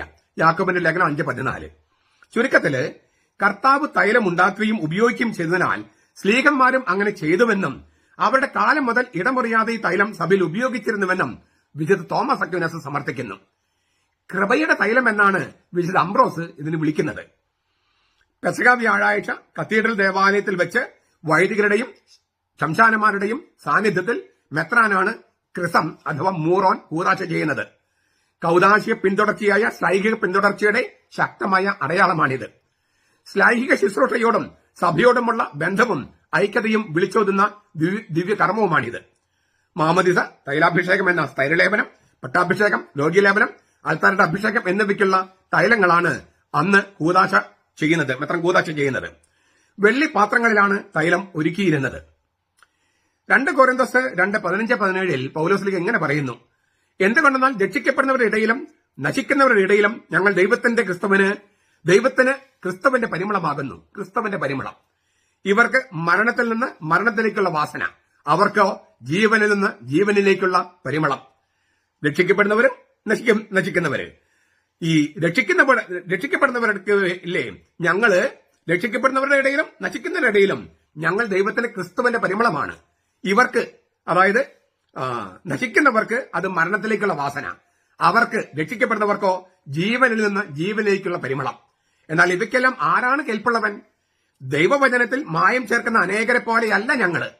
നിർമ്മലതയോടെ ദൈവത്തിൽ നിന്ന് ദൈവത്തിന്റെ സന്നിധിയിൽ ക്രിസ്തുവിൽ ഞങ്ങൾ സംസാരിക്കുന്നു. ഇത് കത്തോലിക്ക സഭയിലെ കാര്യങ്ങളെ കുറിച്ച് പറയണേ. ദൈവവചനത്തിൽ മായം ചേർക്കുന്ന യഹോവ സാക്ഷികള്, പെന്തക്കോസ്തക്കാര്, ദൈവസഭക്കാര്, ബ്രദറൻ അസംബ്ലിക്കാർ, അങ്ങനെ ഒരുപാട് പേരുണ്ട്, ലെമ്പർ ഇമ്മാനുവേല്. അതുപോലെയുള്ളവർക്ക് ഈ പരിമളമാകാൻ കഴിയില്ല.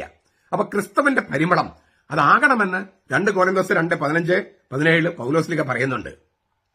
അതെ, ക്രിസ്തുവിൽ സംസാരിക്കുന്ന സഭ ക്രിസ്തുവിന്റെ സൗരഭ്യം പ്രസരിപ്പിക്കുകയാണ്. സുഗന്ധ തൈലം അഥവാ ക്രിസം കൊണ്ടുള്ള അഭിഷേകം അഭിഷക്തൻ എന്ന അർത്ഥമുള്ള ക്രിസ്ത്യാനി എന്ന പേരിനെ സാർത്ഥകമാക്കുന്നു. നമ്മൾ അഭിഷേകം ചെയ്യപ്പെട്ട, രക്ഷകൻ അഭിഷേകം ചെയ്യപ്പെട്ട ക്രിസ്തുവിലേക്ക് ഉൾച്ചേർക്കപ്പെട്ടവരാണ് ക്രിസ്ത്യാനി. അഭിഷേകം ചെയ്യപ്പെട്ടവരിലേക്ക് അഭിഷിക്തരാവുകയാണ് ക്രിസ്ത്യാനി. അപ്പൊ അതുകൊണ്ട് ഈ തൈലാഭിഷേകം ഇല്ലെങ്കിൽ ക്രിസ്ത്യാനി എന്ന വാക്കിന് പോലും അർത്ഥം ഉണ്ടാക്കില്ല. അതുകൊണ്ടാണ് ഞാൻ ഈ പെന്തക്കോസ്തക്കാര്, യഹോവ സാക്ഷികള്, ദൈവസഭക്കാരൊന്നും ശരിക്കുള്ള ക്രിസ്ത്യാനികളല്ലെന്ന് പറയണേ. അവര് സ്നാപകന്റെ ആളുകളാണ്, അതായത് വെള്ളത്തിൽ മാമോസം മുങ്ങുന്ന ആളുകൾ. പക്ഷെ മോശമൊന്നുമല്ല, അവര് ക്രിസ്ത്യാനികളിലാകണം. സ്നാപയോ കന്നാൻ തന്റെ അടുത്ത് വന്നവരൊക്കെ വെള്ളം കൊണ്ട് മാമോസം മുക്കിയിട്ട് പറഞ്ഞു, ഇത് നിങ്ങൾ പരിശുദ്ധാത്മാവ് കൊണ്ട് ഭക്തി കൊണ്ട് സ്നാനപ്പെടുത്തുന്നതിനടുത്ത് പോകുക. അവനാണ് ലോകത്തിന്റെ പാപം നിൽക്കുന്ന ദൈവത്തിന്റെ കുഞ്ഞാട്. അപ്പോ ഈ യഹോവ സാക്ഷികള്, പെന്തക്കോസ്തക്കാര് ഈ വെള്ളത്തിൽ ഒഴുകുന്ന വെള്ളത്തിൽ മാമോസം മുങ്ങിയവരൊക്കെ സ്നാപകൻ പറഞ്ഞത് കേട്ട് ക്രിസ്തുവിന്റെ മാമോദീസ, പരിശുദ്ധാത്മാവിനും അഗ്നിയാലുമുള്ള മുകളിൽ നിന്നുള്ള മാമോദീസ സ്വീകരിക്കാൻ വേണ്ടി കത്തോലിക്ക സഭയിലേക്ക് വരണം. അങ്ങനെ അവർ അഭിഷേകം ചെയ്യപ്പെടും. അപ്പൊ അവർ ക്രിസ്ത്യാനികളാകും. ദൈവം പരിശുദ്ധാത്മാവിന് അഭിഷേകം ചെയ്ത ക്രിസ്തുവിനോട് പൂർണ്ണമായും ഉൾച്ചേർക്കപ്പെടുന്നവരാണ് ക്രിസ്ത്യാനികൾ. ഈ തൈലാഭിഷേകത്തിലൂടെയാണ് അത് സംഭവിക്കുന്നത്. അങ്ങനെ ക്രിസ്തുവിന്റെ മേൽ ആവസിച്ച പരിശുദ്ധ റൂഹ ക്രിസ്ത്യാനിലേക്കും വരികയാണ്. ക്രിസ്തുവിന്റെ മേൽ വസിച്ച പരിശുദ്ധാത്മാവ് ലൂക്ക 3:21-22 ക്രിസ്ത്യാനികൾക്കും നൽകപ്പെടുമെന്ന് ക്രിസ്തു തന്നെ വെളിപ്പെടുത്തിയിട്ടുണ്ടല്ലോ. നടപടി ഗ്രന്ഥം 1:6-8, അത് നൽകപ്പെടുന്നത് കൈവപ്പിലൂടെയും തൈലാഭിഷേകത്തിലൂടെയാണെന്ന് പിന്നെയും വെളിപ്പെടുത്തിയിട്ടുണ്ട് നടപടി ഗ്രന്ഥം 8:14-16. ചുരുക്കത്തില് ഈ തൈലാഭിഷേകത്തിനുള്ള, മാമോദിസയ്ക്കുള്ള, പരിശുദ്ധ പട്ടാഭിഷേകത്തിനുള്ള, രോഗീലേപനത്തിനുള്ള, ബലിപീഠ കൂദാശ ഇങ്ങനെയുള്ള സൈത്ത് അഥവാ മൂറോൻ വെഞ്ചിരിക്കുന്നത് പെസഹ വ്യാഴാഴ്ച കത്തീഡ്രൽ ദേവാലയത്തിൽ വെച്ചാണ്. അത് കൊണ്ടുവന്ന് സൂക്ഷിക്കേണ്ട സ്ഥലമാണ് ബേസ് മാമോദിസയ്ക്ക് അരികിലായിട്ട് ബേസ് മൂറോൻ എന്ന് പറയുന്ന സ്ഥലത്ത്.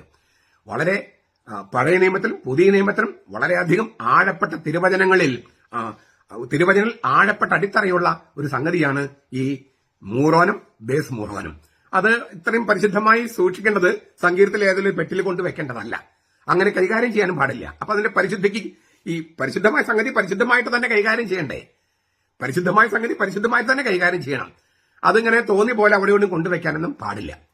ഏതായാലും നമ്മുടെ പള്ളികളിലെ, സുറിയാനി കത്തോലിക്ക പള്ളികളിലെ, സീറോ മലബാർ സഭയുടെ പള്ളികളിൽ ഈ ബേസ് മൂറോൻ എന്ന് പറയുന്ന ഒരു സ്ഥലം ഉണ്ടായിരുന്നു. അങ്ങനെ വേണമെന്ന് കത്തോലിക്ക സഭയുടെ മതബോധന ഗ്രന്ഥത്തിൽ പഠിപ്പിച്ചിട്ടുണ്ട്. എന്ന് വെച്ചാൽ അത് ലത്തീൻ സഭയിലും വേണമെന്നർത്ഥം. നമ്മുടെ കർത്താവ് ഈശോ മിശിഹായുടെ കൃപയും പിതാവായ ദൈവത്തിന്റെ സ്നേഹവും പരിശുദ്ധാത്മാവിന്റെ സഹവാസവും നാം എല്ലാവരോടും കൂടി ഉണ്ടായിരിക്കട്ടെ, ഇപ്പോഴും എപ്പോഴും എന്നേക്കും. ആമേൻ. ഈശോ മിശിഹായ്ക്ക് സ്തുതിയായിരിക്കട്ടെ. ഞാൻ മാണിപ്പറമ്പിലച്ചൻ. സുറിയാനി കൽദായ കത്തോലിക്ക സഭ എന്ന സീറോ മലബാർ സഭയിലെ ആ സഭയുടെ ദേവാലയം അല്ലെങ്കിൽ പള്ളി, ആ പള്ളിയിൽ കാണുന്ന പ്രധാനപ്പെട്ട സംഗതികളാണ് നമ്മൾ ധ്യാനിക്കുന്നത്. അതിലടുത്ത സംഗതി വിരിക്കൂട്ട് ആണ്. വിരിക്കൂട്ട് അൽത്താർ എന്ന ബലിപീഠത്തിന്റെ തിരുവസ്ത്രമാണ് വിരിക്കൂട്ട്. കങ്കെ, മധുബഹയ്ക്ക് പറയുന്ന പേരാണ് കങ്കെ. ഓനീസത് കങ്കെ എന്ന് പറയും അല്ലേ? മധുബഹയുടെ ഗീതം ഓനീസത് കങ്കെ. അപ്പൊ കങ്കെ എന്ന് വെച്ചാൽ മധുബഹ. മധുബഹ അഥവാ കങ്കെ എന്ന വിശുദ്ധ സ്ഥലത്തുള്ള അൽത്താരിയെ, ബലിപീഠത്തെ മിശിഹയായി സങ്കല്പനം ചെയ്യുന്നു. അങ്ങനെ അത് ആ മിശിഹ ആണെന്ന സങ്കല്പത്തിലാണ് ഈ അൽത്താരിയെ അല്ലെങ്കിൽ ബലിപീഠത്തെ വിരിക്കൂട്ട് അണിയിക്കുന്നത്. വാസ്തവത്തിൽ ഒട്ടേറെ പ്രതീകങ്ങൾ നിറഞ്ഞതാണ് പൗരത്യ സുറിയാനി കത്തോലിക്ക സഭ എന്ന സീറോ മലബാർ സഭയുടെ വിരിക്കൂട്ട്. നമ്മൾ പറഞ്ഞു അൽത്താരിയെ, ബലിപീഠത്തെ മിശിഹയായി സങ്കല്പിക്കുന്നുവെന്ന്. കത്തോലിക്ക സഭയുടെ മതബോധനം 1182 നമ്മൾ ഇങ്ങനെ വായിക്കുന്നു. 1182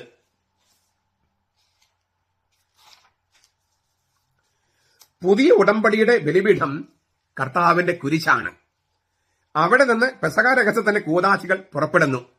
കർത്താവിന്റെ കുരിശാണെന്ന് പറഞ്ഞാൽ കർത്താവിന്റെ സ്ലീവയാണ് എന്ന് വെച്ചാൽ ക്രൂശിക്കപ്പെട്ടവനാണ്. കുരിശും ക്രൂശിതനും സ്ലീവ അല്ലേ, രണ്ടും ഒരാളായിട്ട് തീരാണ്, ഒന്നായിട്ട് തീരാണ്. അവിടെ നിന്ന് പെസഹ രഹസ്യത്തിന്റെ കൂദാശികൾ പുറപ്പെടുന്നു. കർത്താവിന്റെ പാർശ്വം വളർന്ന് ജീവജലവും ജീവരക്തവും ഒഴുകിയതുപോലെ, മാമോദിസയും കുർബാനയും ഒഴുകിയതുപോലെ എല്ലാ കൂദാശികളും പുറപ്പെടുന്നത് ഈ പുതിയ ഉടമ്പടിയുടെ ബലിപീഠമായ കർത്താവിന്റെ കുരിശിൽ നിന്നാണ്, കർത്താവാകുന്ന സ്ലീവയിൽ നിന്നാണ്. ദേവാലയത്തിന്റെ കേന്ദ്രമാകുന്ന ബലിപീഠത്തിൽ കൗദാശിക അടയാളങ്ങളിലൂടെ കുരിശിലെ യാഗം സന്നിഹിതമാക്കപ്പെടുന്നു. ബലിപീഠം കർത്താവിന്റെ ഭക്ഷണമേശയുമാണ്. അതിലേക്ക് ദൈവജനം ക്ഷണിക്കപ്പെട്ടിരിക്കുന്നു. പൗരസ്ത്യ ആരാധനക്രമങ്ങളിൽ ബലിപീഠം കർത്താവിന്റെ കബറിടത്തിന്റെ പ്രതീകമാണ്. ക്രിസ്തു യഥാർത്ഥത്തിൽ മരിച്ചു, അടക്കപ്പെട്ടു. അവിടെ തന്നെ ആ കബറിടത്തിൽ തന്നെ യഥാർത്ഥത്തിൽ ഉയർക്കുകയും ചെയ്തു. അപ്പോൾ ക്രിസ്തുവിന്റെ കുരിശ്, ക്രിസ്തുവാകുന്ന സ്ലീവ, കബറിടം ഇല്ലേ, അവിടെ തന്നെ ഉയർത്തെഴുന്നേറ്റു. അപ്പോ ക്രിസ്തുവായിട്ട് സങ്കല്പിക്കുകയാണ് ഈ ബലിപീഠം അഥവാ ഈ കബറിടത്തെ അല്ലെങ്കിൽ അൽത്താരയെ. അതുകൊണ്ട് മിശിഹായുടെ പൗരോഹിത്യ വസ്ത്രങ്ങൾ അതിനെ അണിയിക്കുന്നതിനെയാണ് വിരിക്കൂട്ട് എന്ന് പറയുന്നത്. വിരിക്കൂട്ട് സാധാരണഗതിയിൽ ചുവപ്പ്, സ്വർണം, പച്ച നിറങ്ങളാണ് ഉപയോഗിക്കുന്നത്. ചുവപ്പ് ഈശോ മിശിഹായുടെ ദൈവത്വത്തെ സൂചിപ്പിക്കുന്നു. മാത്രമല്ല ക്രിസ്തുവിന്റെ കുരിശുമരണത്തിന്റെ പ്രതീകവുമാണ് രക്തവർണം. വെളിപാട് പുസ്തകം 7:13-14 നമ്മൾ ഇങ്ങനെ വായിക്കുന്നു. മതശ്രേഷ്ഠന്മാരിൽ ഒരുവൻ എന്നോട് ചോദിച്ചു, വെള്ളയങ്കി ധരിച്ചിരിക്കുന്ന ഇവർ ആരാണ്? ഇവർ എവിടെ നിന്ന് വരുന്നു? ഞാൻ മറുപടി പറഞ്ഞു, പ്രഭോ, അങ്ങേക്ക് അറിയാമല്ലോ. അപ്പോൾ അവൻ എന്നോട് പറഞ്ഞു, ഇവർ വലിയ ഞെരുക്കത്തിൽ നിന്ന് വന്നവർ. കുഞ്ഞാടിന്റെ രക്തത്തിൽ തങ്ങളുടെ അങ്കികൾ കഴുകി വെളുപ്പിച്ചിരിക്കുന്നു. കുഞ്ഞാടിന്റെ രക്തത്തിൽ അവർ അങ്കികൾ കഴുകിയപ്പോൾ അത് രക്തവർണ്ണമല്ലായത് വെളുപ്പാകുകയാണ്, വെളുത്ത നിറമാകുകയാണ്. എന്ന് വെച്ചാൽ നൈർമല്യം, ശുദ്ധീകരണം പ്രാപിക്കുന്നു എന്നൊക്കെ അർത്ഥം. അപ്പൊ ഈ കുഞ്ഞാടിന്റെ രക്തം അതിന്റെ പ്രതീകവുമാണ് ഈ ചുവപ്പ് നിറം. അവന്റെ ദൈവത്വത്തെയും അവന്റെ കുരിശഭരണത്തെയും അവന്റെ രക്തത്തെയും ചിഹ്നപ്പെടുത്തുകയാണ് ചുവപ്പ് കളറ്. ഈ കുഞ്ഞാടിന്റെ കുരിശഭരണത്തെയും അവരുടെ ചിന്തിയ തിരുരക്തത്തെയും അത് മുൻകൂറായി നൽകിയ വിശുദ്ധ കുർബാനയെയും ചുവപ്പ് നിറം സൂചിപ്പിക്കുന്നു. നമ്മുടെ നാട്ടിലാണെങ്കിൽ ഈ റെഡ് വൈനാണ് ഉപയോഗിക്കുന്നത്, ചുവന്ന വീഞ്ഞ്. യൂറോപ്പിലൊക്കെ ഉപയോഗിക്കുന്നത് വെളുത്ത വൈനാണ് ഉപയോഗിക്കുന്നത് കുർബാനയ്ക്ക്. നമ്മുടെ നാട്ടിലെ ഗ്രീസിലും നമ്മുടെ നാട്ടിലൊക്കെ റെഡ് വൈനാണ് ഉപയോഗിക്കുന്നത്. അപ്പൊ അതും ഒരു കുറച്ചുകൂടി ഒരു പ്രതീകാത്മകത ഉള്ള സംഗതിയാണ്. ഈ രക്തവർണം ചുവപ്പിനേക്കാളും കുറച്ചും കൂടി ഇല്ലേ കട്ടി കൂടിയ കളറാണ് ഈ രക്തവർണം. ആ വർണ്ണം ഉപയോഗിച്ചിട്ടാണ് ഈ വിരിക്കൂട്ടിന്റെ ഒരു ഭാഗം അതിന്റെ വിരിക്കൂട്ടിൽ ഉപയോഗിക്കുന്നത്. പച്ച നിറം ക്രിസ്തുവിന്റെ മനുഷ്യത്വത്തെ സൂചിപ്പിക്കുന്നു. ക്രിസ്തു പൂർണ്ണമായും ദൈവമാണ്, പൂർണ്ണമായും മനുഷ്യനാണ്. അപ്പോ ചുവപ്പ് ദൈവത്വത്തെ സൂചിപ്പിക്കുമ്പോൾ പച്ച അവന്റെ മനുഷ്യത്വത്തെ സൂചിപ്പിക്കുന്നു. ദൈവമായ ലോഗോസ്, ദൈവം തന്നെയായ പുത്രൻ തമ്പുരാൻ മാംസം ധരിച്ച് നമ്മുടെ ഇടയിൽ ഭൂമിയിൽ വസിച്ചു. ദൈവമായ ലോഗോസ് യോഹന്നാൻ 1:1, ദൈവം തന്നെയായ പുത്രൻ തമ്പുരാൻ യോഹന്നാൻ 1:18, മാംസം ധരിച്ച് നമ്മുടെ ഇടയിൽ ഭൂമിയിൽ വസിച്ചു യോഹന്നാൻ 1:14. എന്ന് വെച്ചാൽ ഈശോ എന്ന ആള് പൂർണ്ണമായും മനുഷ്യനാണ്, പൂർണ്ണമായും ദൈവമാണ്. ഈശോ എന്ന മനുഷ്യൻ ദൈവമാണ്, ഈശോ എന്ന ദൈവം മനുഷ്യനാണ്. അപ്പോ ഈ ചുവപ്പ് അവന്റെ ദൈവത്വവും പച്ച അവന്റെ മനുഷ്യത്വവും സൂചിപ്പിക്കുന്നു. ചുവപ്പ് അവന്റെ കുരിശുമരണവും പിന്നെ വിശുദ്ധ കുർബാനയും, കുരിശുമരണത്തിൽ അവൻ ചിന്തിയ രക്തം, പിന്നെ നമുക്ക് നൽകുന്ന വിശുദ്ധ കുർബാനയിലെ ജീവരക്തം, അതെല്ലാം സൂചിപ്പിക്കുന്നു. പച്ച അവന്റെ മനുഷ്യത്വവും പിന്നെ ഭൂമിയിലേക്ക് വന്നതും പിന്നെ മനുഷ്യരിലേക്ക് അവൻ വരുന്നു കുർബാനയിലൂടെ, അതെല്ലാം സൂചിപ്പിക്കാനാണ് ഈ പച്ച നിറം ഉപയോഗിക്കുന്നത്. സ്വർണ്ണ നിറം ഇല്ലേ, സ്വർണ്ണ നിറം കൂടി ഉപയോഗിക്കും ഈ വിരിക്കൂട്ടിന്. ക്രിസ്തുവിന്റെ രാജത്വത്തെയും പൗരോഹിത്യത്തെയും സൂചിപ്പിക്കുന്നതാണ് സ്വർണ്ണ നിറം. രാജാക്കന്മാരുടെ രാജാവാണ് ക്രിസ്തു, വെളിപാട് 19:16. പുതിയ നിയമത്തിൽ ഏക മഹാപുരോഹിതനാണ് ക്രിസ്തു. മെൽക്കിസെദെക്ക് എന്ന പരിശുദ്ധ റൂഹായുടെ ക്രമത്തിലുള്ള ഏക പുരോഹിതൻ, ഹെബ്രായ ലേഖനം 7. ആ ഏക പുരോഹിതൻ 12 പേരെ പുരോഹിതന്മാരായി വാഴിച്ചു, മർക്കോസ് 3. അതായത് ആ തന്റെ ഏക പൗരോഹിത്യത്തിൽ സ്ലീഹന്മാരെ പങ്കുകാരാക്കി, സ്ലീഹന്മാരെയും പിന്നെ അവരുടെ കൈവപ്പ് വഴി അവരുടെ പിൻഗാമികളെയും. ഏക സൃഷ്ടാവായ ദൈവം തന്റെ സൃഷ്ടികർമ്മത്തിൽ നമ്മുടെ മാതാപിതാക്കളെ, എന്റെയും നിങ്ങളുടെയൊക്കെ മാതാപിതാക്കളെ പങ്കുകാരാക്കുന്നത് പോലെ തന്നെ സൃഷ്ടാവ് ഒരുവനേ ഉള്ളൂ, ദൈവം. പക്ഷെ സൃഷ്ടിക്കുന്നത് ഇന്ന് മനുഷ്യരിലൂടെയാണ്. അതുപോലെ തന്നെ മനുഷ്യരെ സൃഷ്ടിക്കുന്നത്. അതുപോലെ തന്നെ ഏക പുരോഹിതൻ, മഹാപുരോഹിതൻ ക്രിസ്തുവാണ്. പക്ഷെ അവന്റെ ഏക പൗരോഹിത്യത്തിൽ നമ്മുടെ വൈദികരെ പങ്കുകാരാക്കി, നമ്മയും പങ്കുകാരാക്കിയിട്ടുണ്ട്. അത് രാജകീയ പൗരോഹിത്യം. വൈദികർക്കുള്ളത് ശുശ്രൂഷ പൗരോഹിത്യം. അതൊരു ഒരു തലം അല്ലേ, വ്യത്യാസപ്പെട്ടത്. അതല്ലെങ്കിൽ അതിന്റെ ഡിഗ്രി പോലും വ്യത്യാസമുണ്ട്. അതേക്കുറിച്ചൊക്കെ മർക്കോസിന്റെ സുവിശേഷം 3-ാമത്തെ അധ്യായത്തിൽ പറഞ്ഞിട്ടുണ്ട്. ഇവയെല്ലാം സൂചിപ്പിക്കുന്നത് ബലിപീഠത്തെ വിരിക്കൂട്ട് കൊണ്ട് അലങ്കരിക്കുമ്പോൾ ഈ വിരിക്കൂട്ടിൽ 3 സ്ലീവകൾ തുന്നിപ്പിടിപ്പിച്ച് ഒരു സൂനാറായും അതിനു മുകളിൽ ഒരു ഊറാറയും ഇടുകയാണ്. ഇതെല്ലാം ഈ സംഗതികളൊക്കെ ഇങ്ങനെ അത് പ്രതീകം ആയിട്ട് പ്രഘോഷിക്കാൻ, പ്രതീകത്തിലൂടെ അടയാളത്തിലെ പ്രഘോഷിക്കാൻ ഈ വിരിക്കൂട്ടിലെ 3 സ്ലീവകൾ തുന്നിപ്പിടിപ്പിക്കും. നമ്മൾ പറഞ്ഞ പ്രധാനപ്പെട്ട കാര്യങ്ങൾ ഒന്നുകൂടി ഓർക്കാം. ദൈവത്വം, മനുഷ്യത്വം, അവന്റെ രാജ്യത്വവും പൗരോഹിത്യവും, ഇതെല്ലാം സൂചിപ്പിക്കാനായിട്ട് 3 സ്ലീവകൾ തുന്നിപ്പിടിപ്പിക്കും. ഒരു സൂനാറ, ഒരു അരക്കെട്ട് അതിനു മുകളില് ഇടും. ഒരു ഊറാറയും ഉണ്ടായിരിക്കും. മതബഹയിലെ അൾത്താരയെ മാത്രമാണ് ഈ വിരിക്കൂട്ട് കൊണ്ട് അണിയിക്കുന്നത്. ബേസ്കസയിലും ബേമയിലും ഒക്കെ സാധാരണ ചിത്തോലകൾ മാത്രമാണ് ഉപയോഗിക്കുന്നത്. ചിലപ്പോൾ മറിച്ചും കണ്ടിട്ടുണ്ട്. ഞാൻ ഏറ്റവും ആദർശപൂർണമായ ഒരു സംഗതിയാണ് നമ്മുടെ മുമ്പിൽ അവതരിപ്പിക്കുന്നത്. ഈ ബലിപീഠത്തെ മാത്രമാണ് ഇങ്ങനെ വിരിക്കൂട്ട് കൊണ്ട് അലങ്കരിക്കുക. ബേസ്ഗസ, ബേമ അങ്ങനെയുള്ള മറ്റു പീഠങ്ങളൊക്കെ സാധാരണ ചിത്തോലകൾ കൊണ്ടാണ് അലങ്കരിക്കുക. അതേക്കുറിച്ച് നമുക്ക് അടുത്ത ക്ലാസ്സിൽ കാണാം. ചുരുക്കത്തില് നമ്മുടെ ദേവാലയത്തിലെ അൾത്താര എന്ന് പറഞ്ഞ ബലിപീഠം അത് കർത്താവാണ്, കർത്താവിന്റെ കുരിശാണ്, കർത്താവിന്റെ കബരിടമാണ്. കബരിടം എന്ന് പറഞ്ഞാൽ ക്രിസ്തു ഉത്ഥാനം ചെയ്ത സ്ഥലമാണ്. അതിനാൽ മിശിഹായെ പ്രതിനിധാനം ചെയ്യുന്നതാണ് ഈ ബലിപീഠം. ബലിപീഠത്തെക്കുറിച്ച് നമ്മൾ കണ്ടതാണ്. ആ ബലിപീഠത്തെ ചുംബിക്കുകയാണ്. ആ ബലിപീഠവുമായിട്ട് ബന്ധപ്പെട്ട മറ്റൊരുപാട് കാര്യങ്ങളുണ്ട്. ഞാൻ അതെല്ലാം ഒന്നും പറഞ്ഞിട്ടില്ല. അത് നമുക്ക് ഈ മെഡിറ്റേഷൻ പൂർത്തിയാകുമ്പോൾ ദേവാലയ ഘടനയെക്കുറിച്ച് തന്നെ നമുക്കൊരു വലിയൊരു പ്രഭാഷണം ചെയ്യാമെന്ന് ഞാൻ വിചാരിക്കുന്നു. ഇങ്ങനെ കുറേശ്ശെ കണ്ടു കഴിഞ്ഞിട്ട് പിന്നെ നമുക്ക് മൊത്തത്തിൽ നമുക്കൊന്ന് കാണാൻ പറ്റുകയാണെങ്കിൽ നമുക്ക് നോക്കാം. അപ്പൊ നമുക്ക് കുറച്ചുകൂടി വിപുലമായിട്ട് ഞാൻ അവതരിപ്പിക്കാം. അപ്പൊ ഈ ബലിപീഠം, ആ ബലിപീഠത്തെ മിശിഹായി സങ്കല്പിക്കുന്നതിനാൽ മിശിഹായുടെ പൗരോഹിത്യ വസ്ത്രങ്ങള്, അവന്റെ ദൈവത്വം സൂചിപ്പിക്കാനുള്ള പ്രതീകങ്ങള്, അതുപോലെ മനുഷ്യത്വം സൂചിപ്പിക്കാൻ, രാജ്യത്വം സൂചിപ്പിക്കാൻ ഇതെല്ലാം അണിയിക്കുകയാണ്. അപ്പൊ ഇതെല്ലാം ചേരുമ്പോഴാണ് വാസ്തവത്തിൽ ദിവ്യ കർമ്മമായിട്ട് മാറുക. കർമ്മം ഒരു തിരുക്കർമ്മമായിട്ട് മാറുക. ഇതൊക്കെ എന്തിനാണ് എന്നൊക്കെ ചോദിച്ചാൽ, അങ്ങനെ ചോദിക്കാൻ തുടങ്ങിയാൽ വിശ്വാസത്തെ ഓരോന്നിനും ചോദിച്ച് നമുക്ക് ഇല്ലാണ്ടാക്കാൻ കഴിയും. വിശ്വാസം എന്ന് പറയുന്നത് ഈ ഭൗതിക ലോകത്തിൽ നിന്ന് വ്യത്യസ്തമായ ഒരു ശാസ്ത്രമാണല്ലോ, അല്ലേ? അല്ലാതെ ഈ ഭൗതികമായ കാര്യങ്ങളുടെ അത് മനസ്സിലാക്കാൻ വിശ്വാസം വേണ്ടല്ലോ. അപ്പോ നമുക്ക് ഈ ഭൗതിക ലോകത്തിന് അപ്പുറത്തുള്ള ഒരു ആധ്യാത്മിക ലോകമുണ്ട്.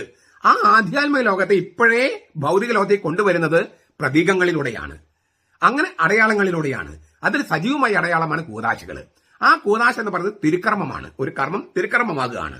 അതിന് വേണ്ടപ്പെട്ട എല്ലാ സംവിധാനങ്ങളും വേണം. അതിലൂടെ ഈ ഉചിതമായ ആധ്യാത്മിക വികാരങ്ങൾ ഉണർത്തപ്പെടുകയും ദൈവശാസ്ത്രം, ബൈബിളിൽ വെളിപ്പെടുത്തിയിരിക്കുന്ന ദൈവശാസ്ത്രം അത് പ്രകാശിപ്പിക്കുകയും പ്രഘോഷിക്കുകയും ചെയ്യുന്നു. വചന പ്രഘോഷണമാണ് സഭയുടെ ദൗത്യം. അത് വാക്കുകൾ കൊണ്ട് മാത്രമല്ല വചന പ്രഘോഷണം, ഈ പ്രതീകാത്മക പ്രവൃത്തികൾ കൊണ്ട്, അടയാളങ്ങൾ കൊണ്ട് പ്രഘോഷിക്കണം. പള്ളിയിൽ തിരുക്കർമ്മം ഇല്ലാത്തപ്പോഴും പള്ളി കയറി വന്നാൽ ഇത് കാണുമ്പോൾ ദേവാലയവിരി കാണുന്നു, അല്ലെങ്കിൽ അത് തുറക്കുമ്പോൾ നമ്മൾ അൾത്താര കാണുന്നു. എന്തുകൊണ്ട് ഇത് ഇങ്ങനെയൊക്കെ ചെയ്തിരിക്കുന്നത്? ഇതെല്ലാം ഇടയ്ക്കിടയ്ക്ക് പഠിപ്പിച്ചാൽ ഈ പള്ളിയിൽ ഒരു തിരുക്കർമ്മം ഇല്ലാത്തപ്പോൾ പോലും ഒരു വചന പ്രഘോഷണം നടക്കും. അതുകൊണ്ടാണ് ക്രിസ്തുവിന് മുമ്പുള്ള യഹൂദ സിനഗോഗിലൊക്കെ അവര് ചിത്രങ്ങള്, പെയിന്റിങ്സ് വെച്ചത്. തിരുസ്വരൂപങ്ങൾ പാടില്ല, പ്രതിമ പാടില്ല എന്ന് പറഞ്ഞ അതേ യഹൂദന്മാർ തന്നെയാണ് സിനഗോഗില് ഈ ഐക്കണുകളോ അല്ലെങ്കിൽ തിരുസ്വരൂപങ്ങളൊക്കെ വരച്ചു വെച്ചത്. അതൊരു വചന പ്രഘോഷണമാണ്. ചിത്രകല ഒരു വചന പ്രഘോഷണമാണ്. ഈ കാർബണും പേപ്പർ ഉപയോഗിച്ച് ബൈബിൾ എഴുതുന്ന പോലെ തന്നെ പ്രധാനപ്പെട്ടതാണ്, പുസ്തകം ഉണ്ടാക്കുന്ന പോലെ പ്രധാനപ്പെട്ടതാണ് ചിത്രകലയും. അത് വലിയ പുസ്തകത്തെക്കാൾ വലിയ പ്രഘോഷണമാണ്, സുവിശേഷ പ്രഘോഷണമാണ്. ഈ അടയാളങ്ങളും പ്രതീകങ്ങളും അതുപോലെ തന്നെ സുവിശേഷ പ്രഘോഷണമാണ്, വചന പ്രഘോഷണമാണ്. അതുകൊണ്ടാണ് ഇതൊക്കെ വേണമെന്ന് നമ്മൾ നിർബന്ധം വെക്കുന്നത്. വെറുതെ ഒരു മേശ വലിച്ചിട്ട് കുർബാന ചൊല്ലിയാൽ അത് തിരുക്കർമ്മമാകില്ല, വിശുദ്ധ കുർബാനയാകില്ല. നമുക്കിങ്ങനെയുള്ള ഈ ആചാരങ്ങളും അനുഷ്ഠാനങ്ങളും അതിലൂടെയാണ് വിശ്വാസം കൈമാറ്റം ചെയ്യപ്പെടുന്നത്, വിശ്വാസം വർദ്ധിക്കുന്നത്, വിശ്വാസം നമ്മിൽ തന്നെ ഇങ്ങനെ നിറഞ്ഞു നിൽക്കുന്നത്, വിശ്വാസത്തിന്റെ വികാരങ്ങൾ യഥാർത്ഥമായ തോതിൽ അവതരിപ്പിക്കപ്പെടുന്നത്. ഞാൻ പലപ്പോഴും പറയുന്ന ഉദാഹരണമാണ്, ഒരു പാട്ട് സമ്മേളനം നടക്കുമ്പോൾ വെറുതെ ഒരു മൈക്ക് വെച്ചിട്ട് പ്രസംഗിച്ചാൽ മതിയോ? പോരാ. നഗരം മുഴുവൻ തോരണമൊക്കെ ഇട്ട് അതിന്റെ ഈ ഒരു പാട്ട് വികാരം എന്നുള്ള വികാരം ഉണർത്തുന്ന തരത്തിലുള്ള സംഗതികൾ വേണം. അത് വിശ്വാസത്തിന്റെ കാര്യത്തിൽ അതിനേക്കാൾ കൂടുതൽ വേണം. കാരണം നമ്മൾ മനുഷ്യരെന്ന് പറഞ്ഞാൽ ആത്മാവ് മാത്രമല്ല, ഭൗതികതയുണ്ട്, ശരീരമുണ്ട്, തൊടാം. അപ്പൊ ഈ ഭൗതികതയും ദേഹം, ദേഹി, ആത്മാവ്, ഇങ്ങനെ 3 കാര്യങ്ങളുണ്ട് മനുഷ്യർക്ക്. അതില് ദേഹിയുടെ കാര്യം, ആത്മാവിന്റെ കാര്യം മാത്രം നോക്കിയാൽ ദേഹത്തെ വിട്ടുകളയാൻ പറ്റുമോ? ശരീരത്തിന്റെ ഉയർപ്പിൽ നമ്മൾ വിശ്വസിക്കുന്നത് നോക്കണം. അപ്പൊ അതുകൊണ്ട് ശരീരത്തെ വളരെ ഗൗരവത്തോടെ കാണണം. നിന്റെ ശരീരമാണ് പരിശുദ്ധാത്മാവിന്റെ ആലയമെന്ന് കർത്താവ് പറഞ്ഞിട്ടുണ്ട്. അപ്പൊ ഈ ശരീരത്തിലെ വിചാരങ്ങളെയൊക്കെ ഈ ആധ്യാത്മിക തലത്തിലേക്ക് ഉയർത്തുന്ന തരത്തിൽ വേണം പ്രതീകങ്ങളും അടയാളങ്ങളും ഉപയോഗിക്കാൻ. അങ്ങനെ സംഭവിക്കട്ടെ. നമ്മുടെ കർത്താവ് യേശു മിശിഹായുടെ കൃപയും പിതാവായ ദൈവത്തിന്റെ സ്നേഹവും പരിശുദ്ധാത്മാവിന്റെ സഹവാസവും നാം എല്ലാവരോടും കൂടി ഉണ്ടായിരിക്കട്ടെ, ഇപ്പോഴും എപ്പോഴും എന്നേക്കും. ആമേൻ. ഈശോ മിശിഹായ്ക്ക് സ്തുതിയായിരിക്കട്ടെ. ഞാൻ മാണിപ്പറമ്പിലച്ചൻ. സുറിയാനി കൽദായ കത്തോലിക്ക സഭ എന്ന സീറോ മലബാർ സഭയില് ദേവാലയത്തില് അല്ലെങ്കിൽ പള്ളി എന്ന് പറയുന്ന ആ സ്ഥലത്തുള്ള പല സംഗതികളാണ് നമ്മൾ കണ്ടുകൊണ്ടിരിക്കുന്നത്. അതിലടുത്ത സംഗതി ചിത്തോൽ എന്നും പറയും. ചിത്തോൽ ബലിപീഠത്തിന്റെ വിരികൾക്ക് അൾത്താര വിരി, വിരിക്കൂട്ട് എന്നാലാണ് പറയുന്നത്. നമ്മൾ കണ്ടു കഴിഞ്ഞു അത്. എന്നാൽ ഉദയംപേരു സൂനോബസിന്റെ കാലം മുതൽ കഴിഞ്ഞ നൂറ്റാണ്ട് വരെ അൾത്താര വിരിയെ ചിത്തോൽ എന്ന് വിളിച്ചിരുന്നു. വാസ്തവത്തില് ഈ അൾത്താര വിരി അല്ലെങ്കിൽ ഈ വിരിക്കൂട്ട്, അൾത്താര വിരി അല്ലെങ്കിൽ വിരിക്കൂട്ട്, അത് ചിത്തോല അല്ലെങ്കിൽ ചിത്തോലയല്ല. ബേസ്കസ, ബേമ എന്നിട്ടൊക്കെയാണ് ഈ ചിത്തോലയ. പക്ഷേ ഈ ഉദയംപേരു സൂനബോസിൽ ഒരുപാട് കാര്യങ്ങൾ മാറ്റിമറിച്ചപ്പോൾ ഈ അൾത്താര വിരി അല്ലെങ്കിൽ വിരിക്കൂട്ട് എന്ന് പറയുന്നതും ഈ ചിത്തോലയൊക്കെ ഒന്ന് തന്നെയാണെന്ന് സങ്കല്പിക്കാൻ തുടങ്ങി. അങ്ങനെ ഒരു കൺഫ്യൂഷൻ, ആശയക്കുഴപ്പം ഉണ്ടായിട്ടുണ്ട്. ഇപ്പോഴും ആ ആശയക്കുഴപ്പം നിലനിൽക്കുന്നുണ്ട്. ഞാൻ ഈ പറയുമ്പോൾ പോലും ചിലപ്പോൾ മുഴുവൻ ആശയക്കുഴപ്പങ്ങൾ മാറണമെന്നില്ല. നമ്മളെല്ലാം വീണ്ടെടുക്കുന്ന ഒരു പ്രക്രിയയിലാണ്. അപ്പോൾ എനിക്കും തെറ്റുപറ്റാം. നിങ്ങൾക്ക് കൂടുതൽ അറിവുള്ളവരുണ്ടെങ്കിൽ, ഇതേക്കുറിച്ച് ലിറ്ററേച്ചറിയെക്കുറിച്ച് കൂടുതൽ അറിവുള്ളവരുണ്ടെങ്കിൽ എന്നെ തിരുത്താനായിട്ട് തയ്യാറാകണമെന്നും ഞാൻ അഭ്യർത്ഥിക്കുന്നു. അത് കമന്റ് ബോക്സിൽ ഇട്ടാൽ ഞാൻ എനിക്കറിയാവുന്ന കാര്യങ്ങൾ ഗവേഷണം ചെയ്തിട്ടുള്ള ഒരു സംഗതിയാണ് പറയുന്നത്. എല്ലാം വീണ്ടെടുക്കുന്ന പ്രക്രിയയിലാണ്, നമ്മൾ ഒരു പ്രോസസ്സിലാണ്, എല്ലാം വീണ്ടെടുത്ത് കഴിഞ്ഞിട്ടില്ല. അപ്പൊ ആ പ്രക്രിയയുമായിട്ട് ബന്ധപ്പെട്ടാണ് ഞാനത് സംസാരിക്കുന്നത്. ഈ ചിത്തോല എന്ന് പറയുമ്പോൾ നമ്മൾ ഈ വശത്ത് പാർശ്വങ്ങൾ അലങ്കരിക്കുന്ന കാര്യമാണ് പറയുന്നത്. ത്രോണോസിന്റെ അലങ്കാര വസ്ത്രത്തിന് ചിത്തോൽ എന്ന് പറയുന്ന കാര്യം ഞാൻ പറഞ്ഞല്ലോ, ഇങ്ങനെ ഉദയംപുര സൂനദോസ് തൊട്ട് പറഞ്ഞിരുന്നു. അതിനു മുമ്പ് പറഞ്ഞിരുന്നില്ല എന്നാണ് എന്റെ അറിവ്. ഈ അൾത്താര വിരി അഥവാ വിരിക്കൂട്ട് അതും ചിത്തോലും അല്ലെങ്കിൽ ചിത്തോലയും ചിത്തോല ഒന്നല്ല. ബലിപീഠത്തെ ഈശോ എന്ന പുരോഹിതൻ സങ്കല്പിച്ച് അണിയുന്നതാണ് അൾത്താര വിരി അഥവാ വിരിക്കൂട്ട് എന്ന് നമ്മൾ കണ്ടു കഴിഞ്ഞ ക്ലാസ്സിൽ. ബലിപീഠം ഒഴികെയുള്ള മറ്റു പീഠങ്ങളെ, ബേസ്കസ, ബേമ തുടങ്ങിയ പീഠങ്ങളെ അണിയിക്കുന്ന വിരിയാണ് ചിത്തോല് അഥവാ ചിത്തോല. ഗ്രീക്കില് സ്തോലിറ്റ്സോ എന്ന ക്രിയാരൂപത്തിന് ഞാൻ അലങ്കരിക്കുന്നു, ഞാൻ ഉടുപ്പിക്കുന്നു എന്നാണ് അർത്ഥം. സ്തോലിറ്റ്സെയിൻ എന്നാണ് കേവല രൂപം, ഇൻഫിനിറ്റീവ്. സ്തോലിറ്റ്സെയിൻ. ഉടുപ്പ് എന്നതിന് സ്തോലെ എന്നാണ് ഗ്രീക്കിൽ പറയുക. സ്തോലെ മേൽവസ്ത്രം എന്നാണ് അർത്ഥം. റോമൻ മേട്രന്മാർ ഉപയോഗിച്ചിരുന്ന മേൽവസ്ത്രത്തിന് സ്തോള എന്നാണ് ലത്തീനിൽ പറഞ്ഞിരുന്നത്. ഗ്രീക്കിലെ സ്തോലെ സുറിയാനിയിൽ എസ്തല. സുറിയാനിൽ എസ്തല എന്ന നാമത്തിൽ നിന്ന് ഉടുപ്പ് എന്നാണ് എന്റെ അർത്ഥം. എസ്തല ഉടുപ്പ് എന്നർത്ഥം. ഉത്ഭവിച്ച ക്രിയാരൂപമാണ് സ്തേൽ. ഉടുപ്പ് അലങ്കരിച്ചു എന്നാണ് അർത്ഥം. ഉടുപ്പ് അലങ്കരിച്ചു. മലയാളത്തിൽ അത് ഈ സ്തേല് ചിത്തോലയായി. ആദ്യം ചിത്തോലായിരുന്നു, സ്തേല്, ചിത്തോല. സുറിയാനിലെ സ്തേൽ എന്ന വാക്ക് സ്തേല് ചിത്തോലയായി, പിന്നെ ചിത്തോലയായി, ചിലര് ചിത്തോൽ എന്നും ഉപയോഗിക്കാൻ തുടങ്ങി. മധുബഹയിലെ വിവിധ പീഠങ്ങളുടെ ഉടുപ്പാണ്, അലങ്കാര വസ്ത്രമാണ് ചിത്തോല് അഥവാ ചിത്തോല. ഗ്രീക്ക് ഭാഷയില് എന്നൊരു ധാതു ഉണ്ട്. നടുക, സ്ഥാപിക്കുക എന്നാണ് അതിന്റെ ആക്ഷരിക. ഗ്രീക്കിലെ സ്തെലയൻ എന്ന ക്രിയ അതിൽ നിന്നുണ്ടായതാ. ഇപ്പൊ നമ്മൾ ഈ പറഞ്ഞ നടുക, സ്ഥാപിക്കുക, അലങ്കരിക്കുക, അതൊക്കെ ബന്ധപ്പെട്ട് കിടക്കുന്ന വാക്കുകളാണ്. ഇതുകൂടാതെ ഗ്രീക്കില് കിത്തോൻ എന്നൊരു നാമമുണ്ട്. ഷിത്തില് എന്ന ഹീബ്രു വാക്ക്, അതിൽ നിന്ന് സ്തെലയിൻ എന്ന വാക്ക് നമ്മൾ കണ്ടു കഴിഞ്ഞു. അതിന്റെ മറ്റൊരു രൂപമാണ് പറഞ്ഞത് സ്തോലിറ്റ്സൈൻ. അതിൽ നിന്ന് സ്തോലെ, പിന്നെ സ്തോള. അത് സുറിയാനില് എസ്തല പിന്നെ സ്തേലായി, പിന്നെ സ്തേല് ചിത്തോലയായി. ഇങ്ങനെയാണ് അതിന്റെ ആ പരിണാമം. ഈ ഗ്രീക്കിൽ കിത്തോൻ എന്നൊരു നാമമുണ്ട്. ലൈനോസ് കിത്തോൻ എന്ന പ്രയോഗത്തിന് കല്ലറ മൂർന്ന തുണി എന്നൊരർത്ഥമുണ്ട്. ലൈനോസ് കിത്തോൻ, കല്ലറ മൂർന്ന തുണി. ഇതും ഒരു പക്ഷേ ചിത്തോല എന്ന പ്രയോഗത്തിന് പശ്ചാത്തലമായിട്ടുണ്ടാകാം. ചുരുക്കത്തില് സ്തോല, എസ്തല, ചിത്തോല. അങ്ങനെയാണ് അതിന്റെ പരിണാമം. ഈ കുരുക്കോറച്ചന്റെ ക്രൈസ്തവ ശബ്ദകോശത്തില് 104 മുതൽ 106 വരെ പുറങ്ങളില് ഇതേക്കുറിച്ച് എഴുതിയിട്ടുണ്ട്. ഏതായാലും ഈ സാധാരണമായി ചിത്തോൽ ഉണ്ടാക്കുന്നത് മേൽത്തരം തുണികൾ കൊണ്ടാണ്. ചെമന്ന പട്ടാണെങ്കിൽ പച്ചയോ മഞ്ഞയോ ആയ പടികള് അല്ലെങ്കിൽ അരികു പാളങ്ങള് ചേർത്ത് തയ്ക്കുന്നു.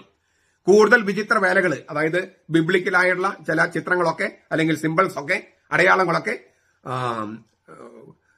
തുന്നിപ്പിടിപ്പിക്കും. അല്ലെങ്കിൽ കസവ് പണികൾ ഉണ്ടാകും. അങ്ങനെ എല്ലാം തരത്തിലത് മനോഹരമാക്കും.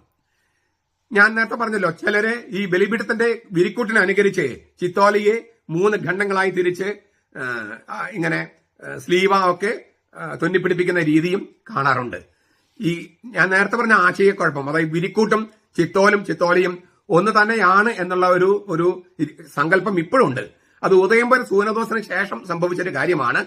അതിനു മുമ്പ് വിരിക്കൂട്ട് വേറെ, അതായത് ബലിപീഠത്തിനുള്ള വിരിക്കൂട്ട് വേറെ, ബേസ്കസ, ബേമ തുടങ്ങിയുള്ള പീഠങ്ങൾക്കുള്ള ചിത്തോല് വേറെ എന്നാണ് മനസ്സിലാക്കിയിരുന്നത് എന്നാണ് ഞാൻ ഗ്രഹിച്ചിരിക്കുന്നത്. എന്തെങ്കിലും വ്യത്യാസങ്ങൾ ഉണ്ടെങ്കിൽ, വേറൊരു അറിവുണ്ടെങ്കിൽ അത് അറിയിക്കണമെന്ന് അഭ്യർത്ഥിക്കുന്നു. ഏതായാലും ഈ കർമ്മങ്ങള് തിരുക്കർമ്മങ്ങളാകണമെങ്കിൽ അതിൻ്റെതായ വേഷഭൂഷാദികളും സംവിധാനങ്ങളും വേണം.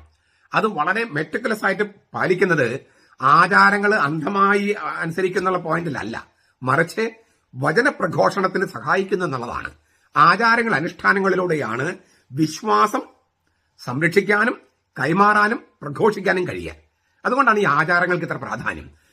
കൊണ്ടുള്ള സംസാരത്തെക്കാൾ പ്രധാനപ്പെട്ടതാണ് പ്രവൃത്തികൾ, അടയാളങ്ങൾ. ഇപ്പൊ നമ്മളൊരു ഒരു ഒരു ഒരു കൊച്ചു കുഞ്ഞ് അതിനോട് ഐ ലവ് യു എന്ന് പറയുകയാണ് ചെയ്യുക. അല്ല, അതിനടുത്തങ്ങ് ചുംബിക്കും, അതിന് കെട്ടിപ്പിടിക്കും. അപ്പൊ അതിന് മനസ്സിലായി നമ്മളതിനെ സ്നേഹിക്കുന്നുണ്ടെന്ന്. അല്ലാതെ ഞാൻ നിന്നെ സ്നേഹിക്കുന്നു എന്ന് പറയുകയാണോ ചെയ്യണേ? പ്രധാനമന്ത്രി ചെങ്കോട്ടയിൽ വരുമ്പോൾ ഒരു പ്രത്യേകതരം തൊപ്പി വെക്കുന്നു. അയാൾ എന്തിനാ തൊപ്പി വെക്കണം ചോദിക്കുവോ? അതിലൂടെ ഒരു സന്ദേശം കൈമാറുന്നില്ലേ? അതൊരു പ്രതീകാത്മക പ്രവൃത്തിയാണ്. മാർപ്പാപ്പ വരുമ്പോൾ മാർപ്പാപ്പയുടെ ഓരോ വസ്ത്രത്തിനും ഓരോ പ്രതീകാത്മകതയുണ്ട്. ഓരോ ദിവസത്തിന്റെയും സവിശേഷത അനുസരിച്ച് അത് മാറിക്കൊണ്ടിരിക്കും. അപ്പോ സുവിശേഷം പ്രഘോഷിക്കുന്നത്, വചനം പ്രഘോഷിക്കുന്നത് വാക്കുകൾ കൊണ്ട് മാത്രമല്ല, ഓരോ അടയാളങ്ങൾ കൊണ്ടുമാണ്. ഈ അടയാളങ്ങളുടെയും പ്രതീകങ്ങളുടെയും അർത്ഥം നമ്മൾ വേണ്ട വിധത്തിൽ മനസ്സിലാക്കാതെ പോയതാണ് ഒരുപക്ഷെ രണ്ടാം വത്തിക്കാൻ സുനോദോസിന് ശേഷമുണ്ടായ ഏറ്റവും വലിയ അപജയങ്ങളിൽ ഒന്ന്, പരാജയങ്ങളിൽ ഒന്ന്.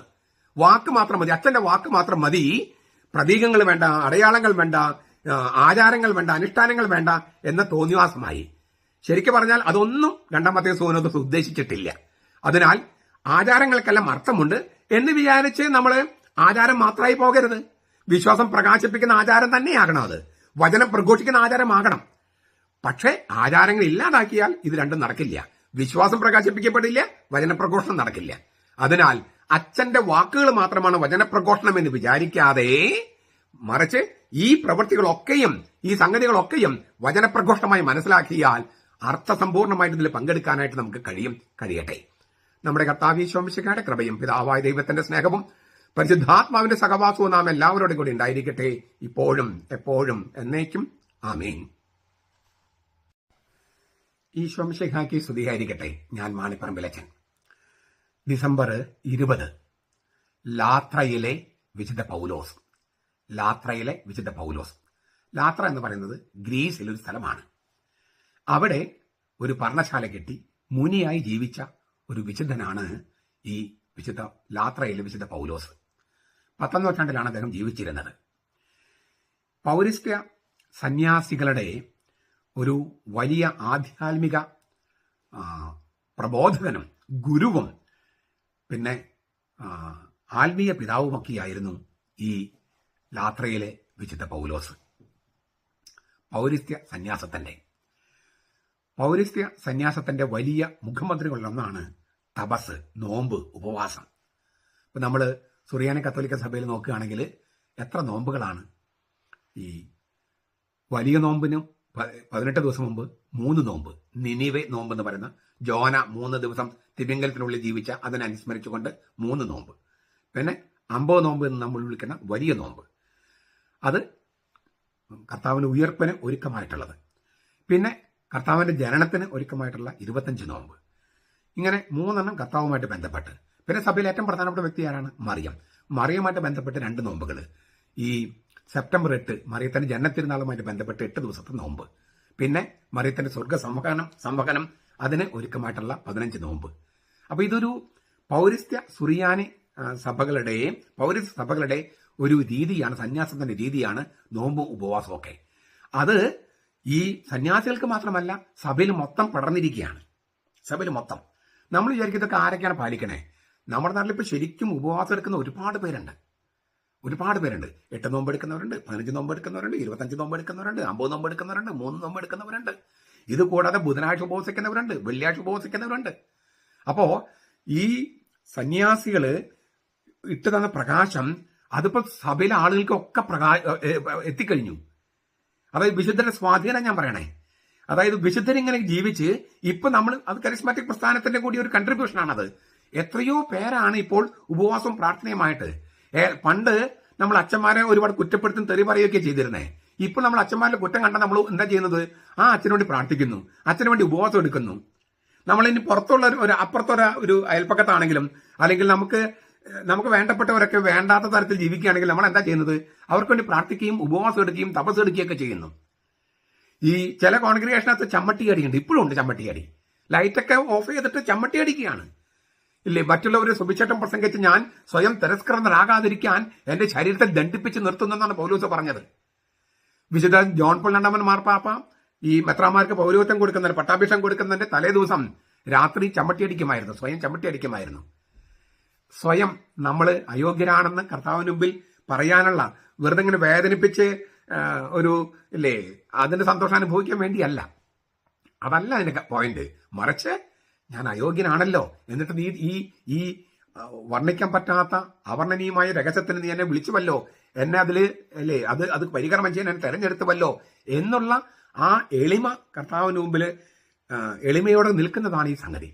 ഞാൻ പറഞ്ഞു വന്നത് സന്യാസത്തിന്റെ ഈ ലാത്രയിൽ വെച്ചിട്ട പൗലോസ് പോലെയുള്ള ഒരുപാട് സന്യാസികളുടെ പ്രകാശം സന്യാസത്തിൽ മാത്രമായി നിൽക്കാതെ അൽമാരിലേക്ക് വ്യാപിച്ചിരിക്കുന്നു. അതൊരു ഗംഭീരമായ സംഭാവനയല്ലേ, ആധ്യാത്മിക സംഭാവനയല്ലേ? നമുക്കും അങ്ങനെ ആധ്യാത്മിക സംഭാവന നൽകാൻ പറ്റുന്ന തരത്തിൽ വിശുദ്ധരായി ജീവിക്കാൻ പരിശ്രമിക്കാം. നമ്മുടെ കർത്താവ് യേശു മിശിഹായുടെ കൃപയും പിതാവായ ദൈവത്തിന്റെ സ്നേഹവും പരിശുദ്ധാത്മാവിന്റെ സഹവാസവും നാം എല്ലാവരോടും കൂടി ഉണ്ടായിരിക്കട്ടെ, ഇപ്പോഴും എപ്പോഴും എന്നേക്കും. ആമേൻ. ഈശോ മിശിഹായ്ക്ക് സ്തുതിയായിരിക്കട്ടെ. ഞാൻ മാണിപ്പറമ്പിലച്ചൻ. സുറിയാനി കൽദായ കത്തോലിക്ക സഭ എന്ന സീറോ മലബാർ സഭയുടെ ദേവാലയം അഥവാ പള്ളി, അതിലെ വിവിധ സംഗതികൾ, അവിടെ ഉപയോഗിക്കുന്ന ചില സംഗതികൾ, അതുമായിട്ട് ബന്ധപ്പെട്ട പള്ളിയും സഭയുമായിട്ട് ബന്ധപ്പെട്ട ദേവാലയവുമായിട്ട് ബന്ധപ്പെട്ട സംഗതികൾ നമ്മൾ ധ്യാനിക്കുകയാണ്. ഇന്ന് നമ്മൾ ചിന്തിക്കുന്നത് കൈസ്ലീവ, കൈക്കുരിശ്, കൈസ്ലീവ. പരിശുദ്ധ കുർബാന അർപ്പിക്കുന്ന വേളയിൽ മുഖ്യ കാർമ്മികൻ കുരിശടയാളത്തില് ദൈവജനത്തെ ആശീർവദിക്കുന്നത് കൈസ്ലീവ് ഉപയോഗിച്ചിട്ടാണ്. കൈസ്ലീവ ഇങ്ങനെയല്ല, സ്ലീവ് ഉപയോഗിച്ചിട്ടാണ് ആശീർവദിക്കുന്നത്. പരിശുദ്ധ കുർബാനയ്ക്ക് ശേഷം ദൈവജനം പുഷ്പിതമായ അഗ്രങ്ങളോട് കൂടിയ ഈ കൈസ്ലീവ ചുംബിച്ചിട്ടാണ് പിരിഞ്ഞു പോകുന്നത്. ഇപ്പോഴും യാക്കോബായ ഓർത്തഡോക്സ് സഭകളിൽ അതുണ്ടെന്നാണ് എന്റെ അറിവ്. അതായത് എല്ലാ ആളുകളും ഈ അച്ഛന്റെ അടുത്ത് വന്ന് കൈസ്ലീവ് ചുംബിച്ചിട്ടാണ് പോകുന്നത്. എല്ലാ ആളുകളുമായിട്ടും ഒരു ബന്ധം ഉണ്ടാകുകയാണ്, കുർബാനയ്ക്ക് വന്ന എല്ലാ ആളുകളും. അങ്ങനെ പോകുമ്പോൾ ഒരാൾ വന്നില്ലെങ്കിൽ, പള്ളിയിൽ വന്നിട്ടില്ലെങ്കിൽ അച്ഛനെ മനസ്സിലായി ഇന്നാൾ വന്നിട്ടില്ല. പിറ്റേ ദിവസം തിങ്കളാഴ്ച അച്ഛൻ അദ്ദേഹത്തിന് വീട്ടിൽ പോകുകയാണ്.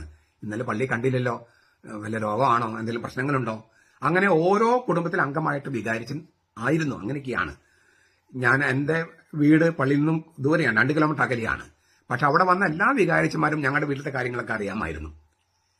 ഞങ്ങളുടെ വീട്ടിൽ ഓരോ കാര്യങ്ങളിലും ആ വികാരിച്ചന്മാര് ഞാൻ പട്ടം കിട്ടുന്ന വരെയുള്ള സമയത്ത് എനിക്ക് നന്നായിട്ട് അറിയാം. അത് കഴിഞ്ഞിട്ടും ഉണ്ടെന്നാണ് ഞാൻ മനസ്സിലാക്കുന്നത്. ഞങ്ങളുടെ വീട്ടിലത്തെ, അതായത് വീട്ടിലത്തെ ഒരു അച്ഛൻ അംഗമായിരുന്നു അച്ഛൻ. അതുപോലെ നമ്മൾ വീട്ടിൽ എന്തെങ്കിലും സംഗതി പുതുതായിട്ട് ഉണ്ടാക്കിയാൽ, വട്ടയപ്പം ഉണ്ടാക്കി അല്ലെങ്കിൽ കോഴി വെച്ചു, അച്ഛനൊരു വീതം കൊണ്ടുകൊടുത്തു. അത് അച്ഛൻ വീട്ടിലെ ഒരു അംഗമാണ്. നമ്മുടെ വീട്ടിലെ പ്രശ്നങ്ങളൊക്കെ അച്ഛൻ അറിയുകയും ചെയ്യാം. അതുപോലെ അതൊന്നും അച്ഛൻ വെളിപ്പെടുത്തില്ല, മറ്റുള്ളത് പറയില്ല. മറിച്ച് നമ്മുടെ വീട്ടിൽ ഒരു ആവശ്യം വരുമ്പോൾ അച്ഛന്റെ അഭിപ്രായം പറഞ്ഞു, ഇന്നതായിരിക്കും നല്ലത്. ഞാൻ വിതയ്ക്കപ്പെട്ട വചനം എന്ന പുസ്തകം ചമാച്ചനാക്കി എഴുതിയതാണ്. അതെന്നെ പൈസ കിട്ടിക്കഴിഞ്ഞപ്പോൾ അച്ഛൻ എന്നോട് പറഞ്ഞു, ഇന്നൊരു സംഗതി നീ ചെയ്യണം എന്ന് പറഞ്ഞു. അച്ഛൻ അറിയാം, അതായത് ഞാൻ എന്ത് ചെയ്യണം, നീ ഇതിന്റെ പൈസയിൽ നിന്ന് കുറച്ച് പൈസ ഇന്നൊരു കാര്യത്തിൽ നീ ചെയ്യണം. എന്തിനാണെന്ന് ഞാൻ പറയുന്നില്ല. ഞാൻ പറഞ്ഞു വരുന്നത്, നമ്മുടെ കുടുംബത്തിൽ നമ്മുടെ ഓരോരുത്തരുടെയും കാര്യങ്ങൾ വികാരിച്ചിന് അറിയാമായിരുന്നു. ആ വ്യക്തിപരമായ ബന്ധം സൂക്ഷിക്കുന്നതും കർത്താവുമായുള്ള ബന്ധത്തിലാണ്. അതുകൊണ്ടാണ് കുർബാന കഴിയുമ്പോൾ അച്ഛന്റെ കയ്യിലിരിക്കുന്ന കൈസ്ലീവ ചുംബിച്ചിട്ടാണ് എല്ലാവരും പോകുന്നത്. ഇപ്പോഴും യാക്കോബ പള്ളിയിൽ അങ്ങനെയുണ്ട്. കത്തോലിക്ക പള്ളികളിലും ഈ ലേലം വിളിക്കും മറ്റൊന്നൊക്കെ പോകുന്നതിനേക്കാളും ഇങ്ങനെ ഒന്ന് പോയി നോക്കുക. വികാരിച്ചവിടെ എല്ലാവർക്കും വികാരിച്ചതുമായിട്ടൊരു ബന്ധം ഉണ്ടാകും. അതൊരു ഒരു ക്രമമാണ്. കർത്താവുമായിട്ടും കർത്താവിന്റെ സ്ലീവയുമായിട്ടും കർത്താവാകുന്ന സ്ലീവയുമായിട്ടുള്ള ബന്ധം, ആ ബന്ധത്തിലൂടെയാണ് അച്ഛൻ നമ്മുടെ കുടുംബത്തിൽ അംഗമാകുന്നത്, നമ്മൾ പള്ളിയുടെ അംഗമാകുന്നത്. എന്തൊരു വലിയ ദൈവശാസ്ത്രമാണ് ഇതിലൂടെ വരുന്നത്. ഞാൻ നിങ്ങളെ സ്നേഹിതന്മാരെന്ന് വിളിച്ചെന്നല്ലേ കർത്താവ് പറയണേ. കിഴക്കോട്ട് തിരിഞ്ഞു നിൽക്കുന്ന, അതായത് മതബോധി അഭിമുഖമായി നിൽക്കുന്ന, എല്ലാവരും നിൽക്കുന്ന അങ്ങനെയാണല്ലോ, വൈദികന്റെ വലത്ത് വശത്ത്. നമ്മൾ ഇങ്ങനെ പറയാൻ കാരണം ചില സ്ഥലത്ത് ജനങ്ങൾക്ക് തിരിഞ്ഞിട്ടാണ് അച്ഛൻ നിൽക്കുന്നത്. അതുകൊണ്ട് ഇങ്ങനെ പറയേണ്ടി വരുന്നത്. കിഴക്കോട്ട് തിരിഞ്ഞു നിൽക്കുന്ന, മതബോധി അഭിമുഖമായി നിൽക്കുന്ന വൈദികന്റെ വലത്ത് വശത്ത് ഈ കൈസ്ലീവ വെക്കുന്നു. ചുവന്ന നിറത്തിലുള്ള ഒരു ശീല ഈ സ്ലീവായുടെ ചുവട്ടിൽ കെട്ടിയിരിക്കും. ഇതിനെ സ്ലീവായുടെ ഭാഗമായിട്ട് തന്നെ കാണുന്നത്. സ്ലീവായുടെ ശോശപ്പയാണ് ഈ ചുവന്ന ശീല. എന്തുകൊണ്ടാണ് ഈ ചുവന്ന ശീല എന്ന ശോശപ്പ ഈ സ്ലീവായില് അണിയിക്കുന്നത്? അതിന് കാരണമുണ്ട്. സ്ലീവയെ നമ്മൾ കണക്കാക്കുന്നത് ഒരു മെറ്റൽ കൊണ്ടോ തടി കൊണ്ടോ ഉണ്ടാക്കിയ സംഗതിയായിട്ടല്ല, മറിച്ച് കർത്താവിന്റെ സജീവ പ്രതീകമായിട്ടാണ്. അപ്പോൾ ശോശപ്പയില്ലാതെ സ്ലീവ മാത്രമായി ആശീർവദിക്കാനായി ഉപയോഗിക്കാറില്ല. സ്ലീവ കൊണ്ട് മാത്രമല്ല, എപ്പോഴും ശോശപ്പയുണ്ടാകും, ഒരു ചുവന്ന ശീലയുണ്ടാകും. പട്ടക്കാരും ആശീർവദിക്കാനായി ശോശപ്പയോട് കൂടിയ സ്ലീവയാണ് എപ്പോഴും ഉപയോഗിക്കുന്നത്. ജീവിച്ചിരിക്കുന്ന ക്രിസ്തുവിന്റെ പ്രതീകമാണ് സ്ലീവായിൽ ശോശപ്പ കിട്ടുന്നതിലൂടെ നമ്മൾ പ്രഖ്യാപിക്കുന്നത്. ക്രിസ്തു മരിച്ചുപോയ ഒരാളല്ല, ജീവിച്ചിരിക്കുന്നവനാണ്, ഒരാളാണ്. ആ ആളെ സൂചിപ്പിക്കാനാണ് ഈ ശോശപ്പ അല്ലെങ്കിൽ ഈ ചുവന്ന തുണി കെട്ടിയിരിക്കുന്നത്. തിരുവസ്ത്രത്തിന്റെ പ്രതീകമാണല്ലോ ശോശപ്പ. ഈ ചുരുക്കത്തില് പൗരസ്ത്യ സഭകളില് നഗ്നമായ സ്ലീവ് ഉപയോഗിക്കുന്ന പതിവില്ല. എപ്പോഴും ഈ ശോശപ്പ എന്ന് പറഞ്ഞ ചുവന്ന സ്ലീവ് കെട്ടിയിരിക്കും. അതായത് സ്ലീവ് എന്ന് പറയുന്നത് ഒരു തടിയോ ഒരു മെറ്റലോ ലോഹോ ഒന്നുമല്ല, മറിച്ച് ജീവിച്ചിരിക്കുന്ന ഒരാളുടെ പ്രതീകമാണ്. ആരാണ് ജീവിച്ചിരിക്കുന്ന ആള്? ഉത്ഥാനം ചെയ്ത് മരിച്ച് അടക്കപ്പെട്ട് ഉത്ഥാനം ചെയ്ത ക്രിസ്തു. ആ ക്രിസ്തു ഒരാളാണ്. അപ്പൊ ജീവനുള്ള ആളായിട്ടാണ് നമ്മൾ സങ്കല്പിക്കുന്നത്. അതുകൊണ്ടാണ് സ്ലീവായെ ഇങ്ങനെ ശോശപ്പണിയിക്കുന്നത്. പ്രദക്ഷിണത്തിൽ വഹിക്കുന്ന പൊൻകുരിശ്, വെള്ളിക്കുരിശ്, തടിക്കുരിശ് എന്നിവയുടെ ചുവട്ടിൽ ഒരു മൊന്ത കെട്ടില്ലേ? ചിലര് ഈ തൃശ്ശൂർ സൈഡിലൊക്കെ പറയും കുരിശിന് ഉറയിട്ടതുപോലെ എന്ന് പറയും. അതായത് ഇങ്ങനെ തടിച്ചു നിൽക്കുന്നതാണ്. ഒരാളെ പോലെ തോന്നിക്കില്ലേ അത്? അതിനുവേണ്ടി അല്ലെങ്കിൽ എന്തിനാണ് ഇങ്ങനെ ഈ മൊന്ത കെട്ടുന്നത്? ഒരാളായിട്ട് തോന്നിക്കുകയാണ്. അപ്പോൾ ഇതേ അർത്ഥത്തിലാണ്. അതായത് പൊൻകുരിശ്, വെള്ളിക്കുരിശ്, തടിക്കുരിശിനൊക്കെ ഒരു മൊന്ത കിട്ടും. ഒരാളെ തോന്നിക്കാൻ വേണ്ടിയിട്ടാണ്. അപ്പൊ അരക്കെട്ടൊക്കെ ഉള്ള ഒരു വണ്ണമുള്ള ഒരാൾ പോലെയാണ്. ക്രൂശിക്കപ്പെട്ട് മരിച്ചവൻ ഉത്ഥാനം ചെയ്തവനുമായ കുഞ്ഞാട് സ്വർഗത്തിൽ സിംഹാസനത്തിന് മുമ്പിൽ നിന്ന് നമുക്ക് വേണ്ടി മധ്യസ്ഥം വഹിക്കുന്നു. പൗരോഹിത്യ മധ്യസ്ഥം. ഇക്കാര്യം വെളിപാട് പുസ്തകത്തിൽ നാം ഇങ്ങനെ വായിക്കുന്നുണ്ട്. വെളിപാട് 5, 6, 10. സിംഹാസനത്തിന്റെയും 4 ജീവികളുടെയും നടുവിലും മതശ്രേഷ്ഠന്മാരുടെ മധ്യത്തിലും ഒരു കുഞ്ഞാട് അറക്കപ്പെട്ടതുപോലെ നിൽക്കുന്നത് ഞാൻ അപ്പോൾ കണ്ടു. അതിന് 7 കൊമ്പുകളും സർവ്വഭൂമിയിലേക്ക് അയക്കപ്പെട്ടിരിക്കുന്ന 7 ദൈവാത്മാക്കളായ 7 കണ്ണുകളുമുണ്ട്. അവൻ വന്ന് സിംഹാസനത്തിൽ ഇരിക്കുന്നവന്റെ വലത്ത് കൈയിൽ നിന്ന് പുസ്തകം വാങ്ങി. അവരത് സ്വീകരിച്ചപ്പോൾ 4 ജീവികളും 24 മതശ്രേഷ്ഠന്മാരും വീണയും വിശുദ്ധന്മാരുടെ പ്രാർത്ഥനകളാകുന്ന പരിമളദ്രവ്യം നിറഞ്ഞ പൊൻകലശങ്ങളും കയ്യിലേന്തിക്കൊണ്ട് കുഞ്ഞാടിന് മുമ്പിൽ സാഷ്ടാംഗം പ്രണമിച്ചു. അവർ പുതിയൊരു പാട്ടുപാടി. പുസ്തകം സ്വീകരിക്കാനും അതിന്റെ മുദ്രകൾ പൊട്ടിക്കാനും നീ യോഗ്യനാണ്. കാരണം നീ അറുക്കപ്പെടുകയും നിന്റെ രക്തം കൊണ്ട് സർവ്വഗോത്രത്തിലും ഭാഷയിലും വംശത്തിലും ജനതകളിലും നിന്നുള്ളവരെ ദൈവത്തിന് വേണ്ടി വിലയ്ക്ക് വാങ്ങുകയും ചെയ്തു. നീ അവരെ നമ്മുടെ ദൈവത്തിന് ഒരു രാജ്യവും പുരോഹിതന്മാരുമാക്കി. അവർ ഭൂമിയിൽ വാഴുന്നു. ഈ സ്വർഗീയ ലിറ്റർജിയാണ് വിശുദ്ധ കുർബാനയിലും അതിനുശേഷമുള്ള പ്രദക്ഷിണത്തിലും ഒക്കെ നമ്മൾ അനുസ്മരിക്കുന്നതും അനുഷ്ഠിക്കുന്നതും. അതുകൊണ്ട് ഈ അറക്കപ്പെട്ടവനെങ്കിലും എഴുന്നേറ്റ് നിൽക്കുന്നു കുഞ്ഞാട്, പൗരോഹിത്യ മധ്യസ്ഥം വഹിക്കുന്നു. ഇതെല്ലാം കാണിക്കാൻ വേണ്ടിയിട്ടാണ് മരിച്ചു ഉയർത്തു, അറക്കപ്പെട്ടു, എഴുന്നേറ്റ് നിൽക്കുന്നു. അത് കാണിക്കാൻ വേണ്ടിയാണ് ഈ സ്ലീവയില് ഈ ശോശപ്പയിടുന്നത്. അവൻ മരിച്ചു, പക്ഷെ അവൻ ഉയർത്തെഴുന്നേറ്റു. അവൻ ജീവിച്ചിരിക്കുന്ന ആളാണ്. അതുകൊണ്ട് സ്ലീവ ഒരു മൃതിയടഞ്ഞ തടിക്കഷ്ണോ ലോഹകഷ്ണോ ഒന്നുമല്ല, മറിച്ച് ജീവിച്ചിരിക്കുന്ന, ഉത്ഥാനത്തിലൂടെ ജീവിച്ചിരിക്കുന്നവന്റെ സജീവ പ്രതീകമാണ്. അത് വ്യക്തമാക്കാനാണ് ഈ കൈസ്ലീവയില് ഇങ്ങനെ ഒരു ശോശപ്പ, ഒരു ചുവന്ന സ്ലീവ ഇടുന്നത്. അവൻ മരിച്ചവനെങ്കിലും ജീവിച്ചിരിക്കുന്നു, ഇന്നും ജീവിച്ചിരിക്കുന്നു, ഉത്ഥാനത്തിൽ ജീവിച്ചിരിക്കുന്നു. അവൻ അറക്കപ്പെട്ടവനെങ്കിലും എഴുന്നേറ്റ് നിൽക്കുന്നു. അവന് സ്തുതി, അവന് സ്തോത്രം, ഇതൊക്കെ പ്രഘോഷിക്കുകയാണ്. പ്രതീകങ്ങളിലൂടെ, അടയാളങ്ങളുടെ പ്രഘോഷിക്കുകയാണ് പൗരത്യ സുറിയാനി സഭ. എത്രയോ ഗംഭീരമാണത്. അത് മനസ്സിലാക്കിയാൽ ഈ അച്ഛന്റെ കൈ ആണ് എന്നുള്ള ആ അച്ഛന്റെ കൈ അല്ല, അത് വാസ്തവത്തില് കർത്താവിന്റെ ആശീർവാദമാണ്. തീർച്ചയായിട്ടും അഭിഷേകം ചെയ്യപ്പെട്ടതാണ് വൈദികന്റെ കരങ്ങള്. അതുകൊണ്ടാണ് അദ്ദേഹം ഈ സ്ലീവ് എടുത്ത് ആശീർവദിക്കുന്നതൊക്കെ. എങ്കിലും അച്ഛന്റെ കൈ കൊണ്ടല്ല ആശീർവാദം കൊടുക്കുന്നത്, കൈസ്ലീവ കൊണ്ടാണ്. കർത്താവാണ് ആശീർവദിക്കുന്നത് എന്നാണ് അർത്ഥം. ഉത്ഥാനം ചെയ്ത് ജീവിച്ചിരിക്കത്ത കർത്താവാണ് ആശീർവദിക്കുന്നത്. അത് ഗംഭീരമായ ഒരു പ്രഖ്യാപനമല്ലേ? വിശ്വാസ പ്രഘോഷണമല്ലേ? ഗംഭീരമല്ലേ അത്? നമുക്കത് വീണ്ടെടുക്കാനായിട്ട് നമുക്ക് പരിശ്രമിക്കാം. നമ്മുടെ കർത്താവ് ഈശോ മിശിഹായുടെ കൃപയും പിതാവായ ദൈവത്തിന്റെ സ്നേഹവും പരിശുദ്ധാത്മാവിന്റെ സഹവാസവും നാം എല്ലാവരോടും കൂടി ഉണ്ടായിരിക്കട്ടെ, ഇപ്പോഴും എപ്പോഴും എന്നേക്കും. ആമേൻ. ഈശോ മിശിഹായ്ക്ക് സ്തുതിയായിരിക്കട്ടെ. ഞാൻ മാണിപ്പറമ്പിലച്ചൻ. ഇന്ന് നമ്മൾ സുറിയാനി കത്തോലിക്ക സഭ എന്ന സീറോ മലബാർ സഭയുടെ പള്ളിയുടെ ഘടനയുമായി ബന്ധപ്പെട്ട് ഒരു സംഗതി പഠിക്കുകയാണ്. മധുബക വിരി. അൾത്താര വിരി അല്ല ഉദ്ദേശിക്കുന്നത്, മധുബകയിലുള്ള വിരി. ബലിപീഠം എന്ന അൾത്താരയിരിക്കുന്ന മധുബകയെ പള്ളിയുടെ മറ്റു ഭാഗങ്ങളിൽ നിന്ന്, ഹൈക്കലയിൽ നിന്നും കെസ്രോമയിൽ നിന്നും വേർതിരിക്കുന്നത് മധുബക വിരിയാണ്. സ്വർഗത്തിന്റെ കവാടം എന്നാണ് ഇതിനെ വിശേഷിപ്പിക്കുന്നത്. മധുബക എന്നത് സ്വർഗീയ ജെറൂസലമിന്റെ പ്രതീകമാണല്ലോ.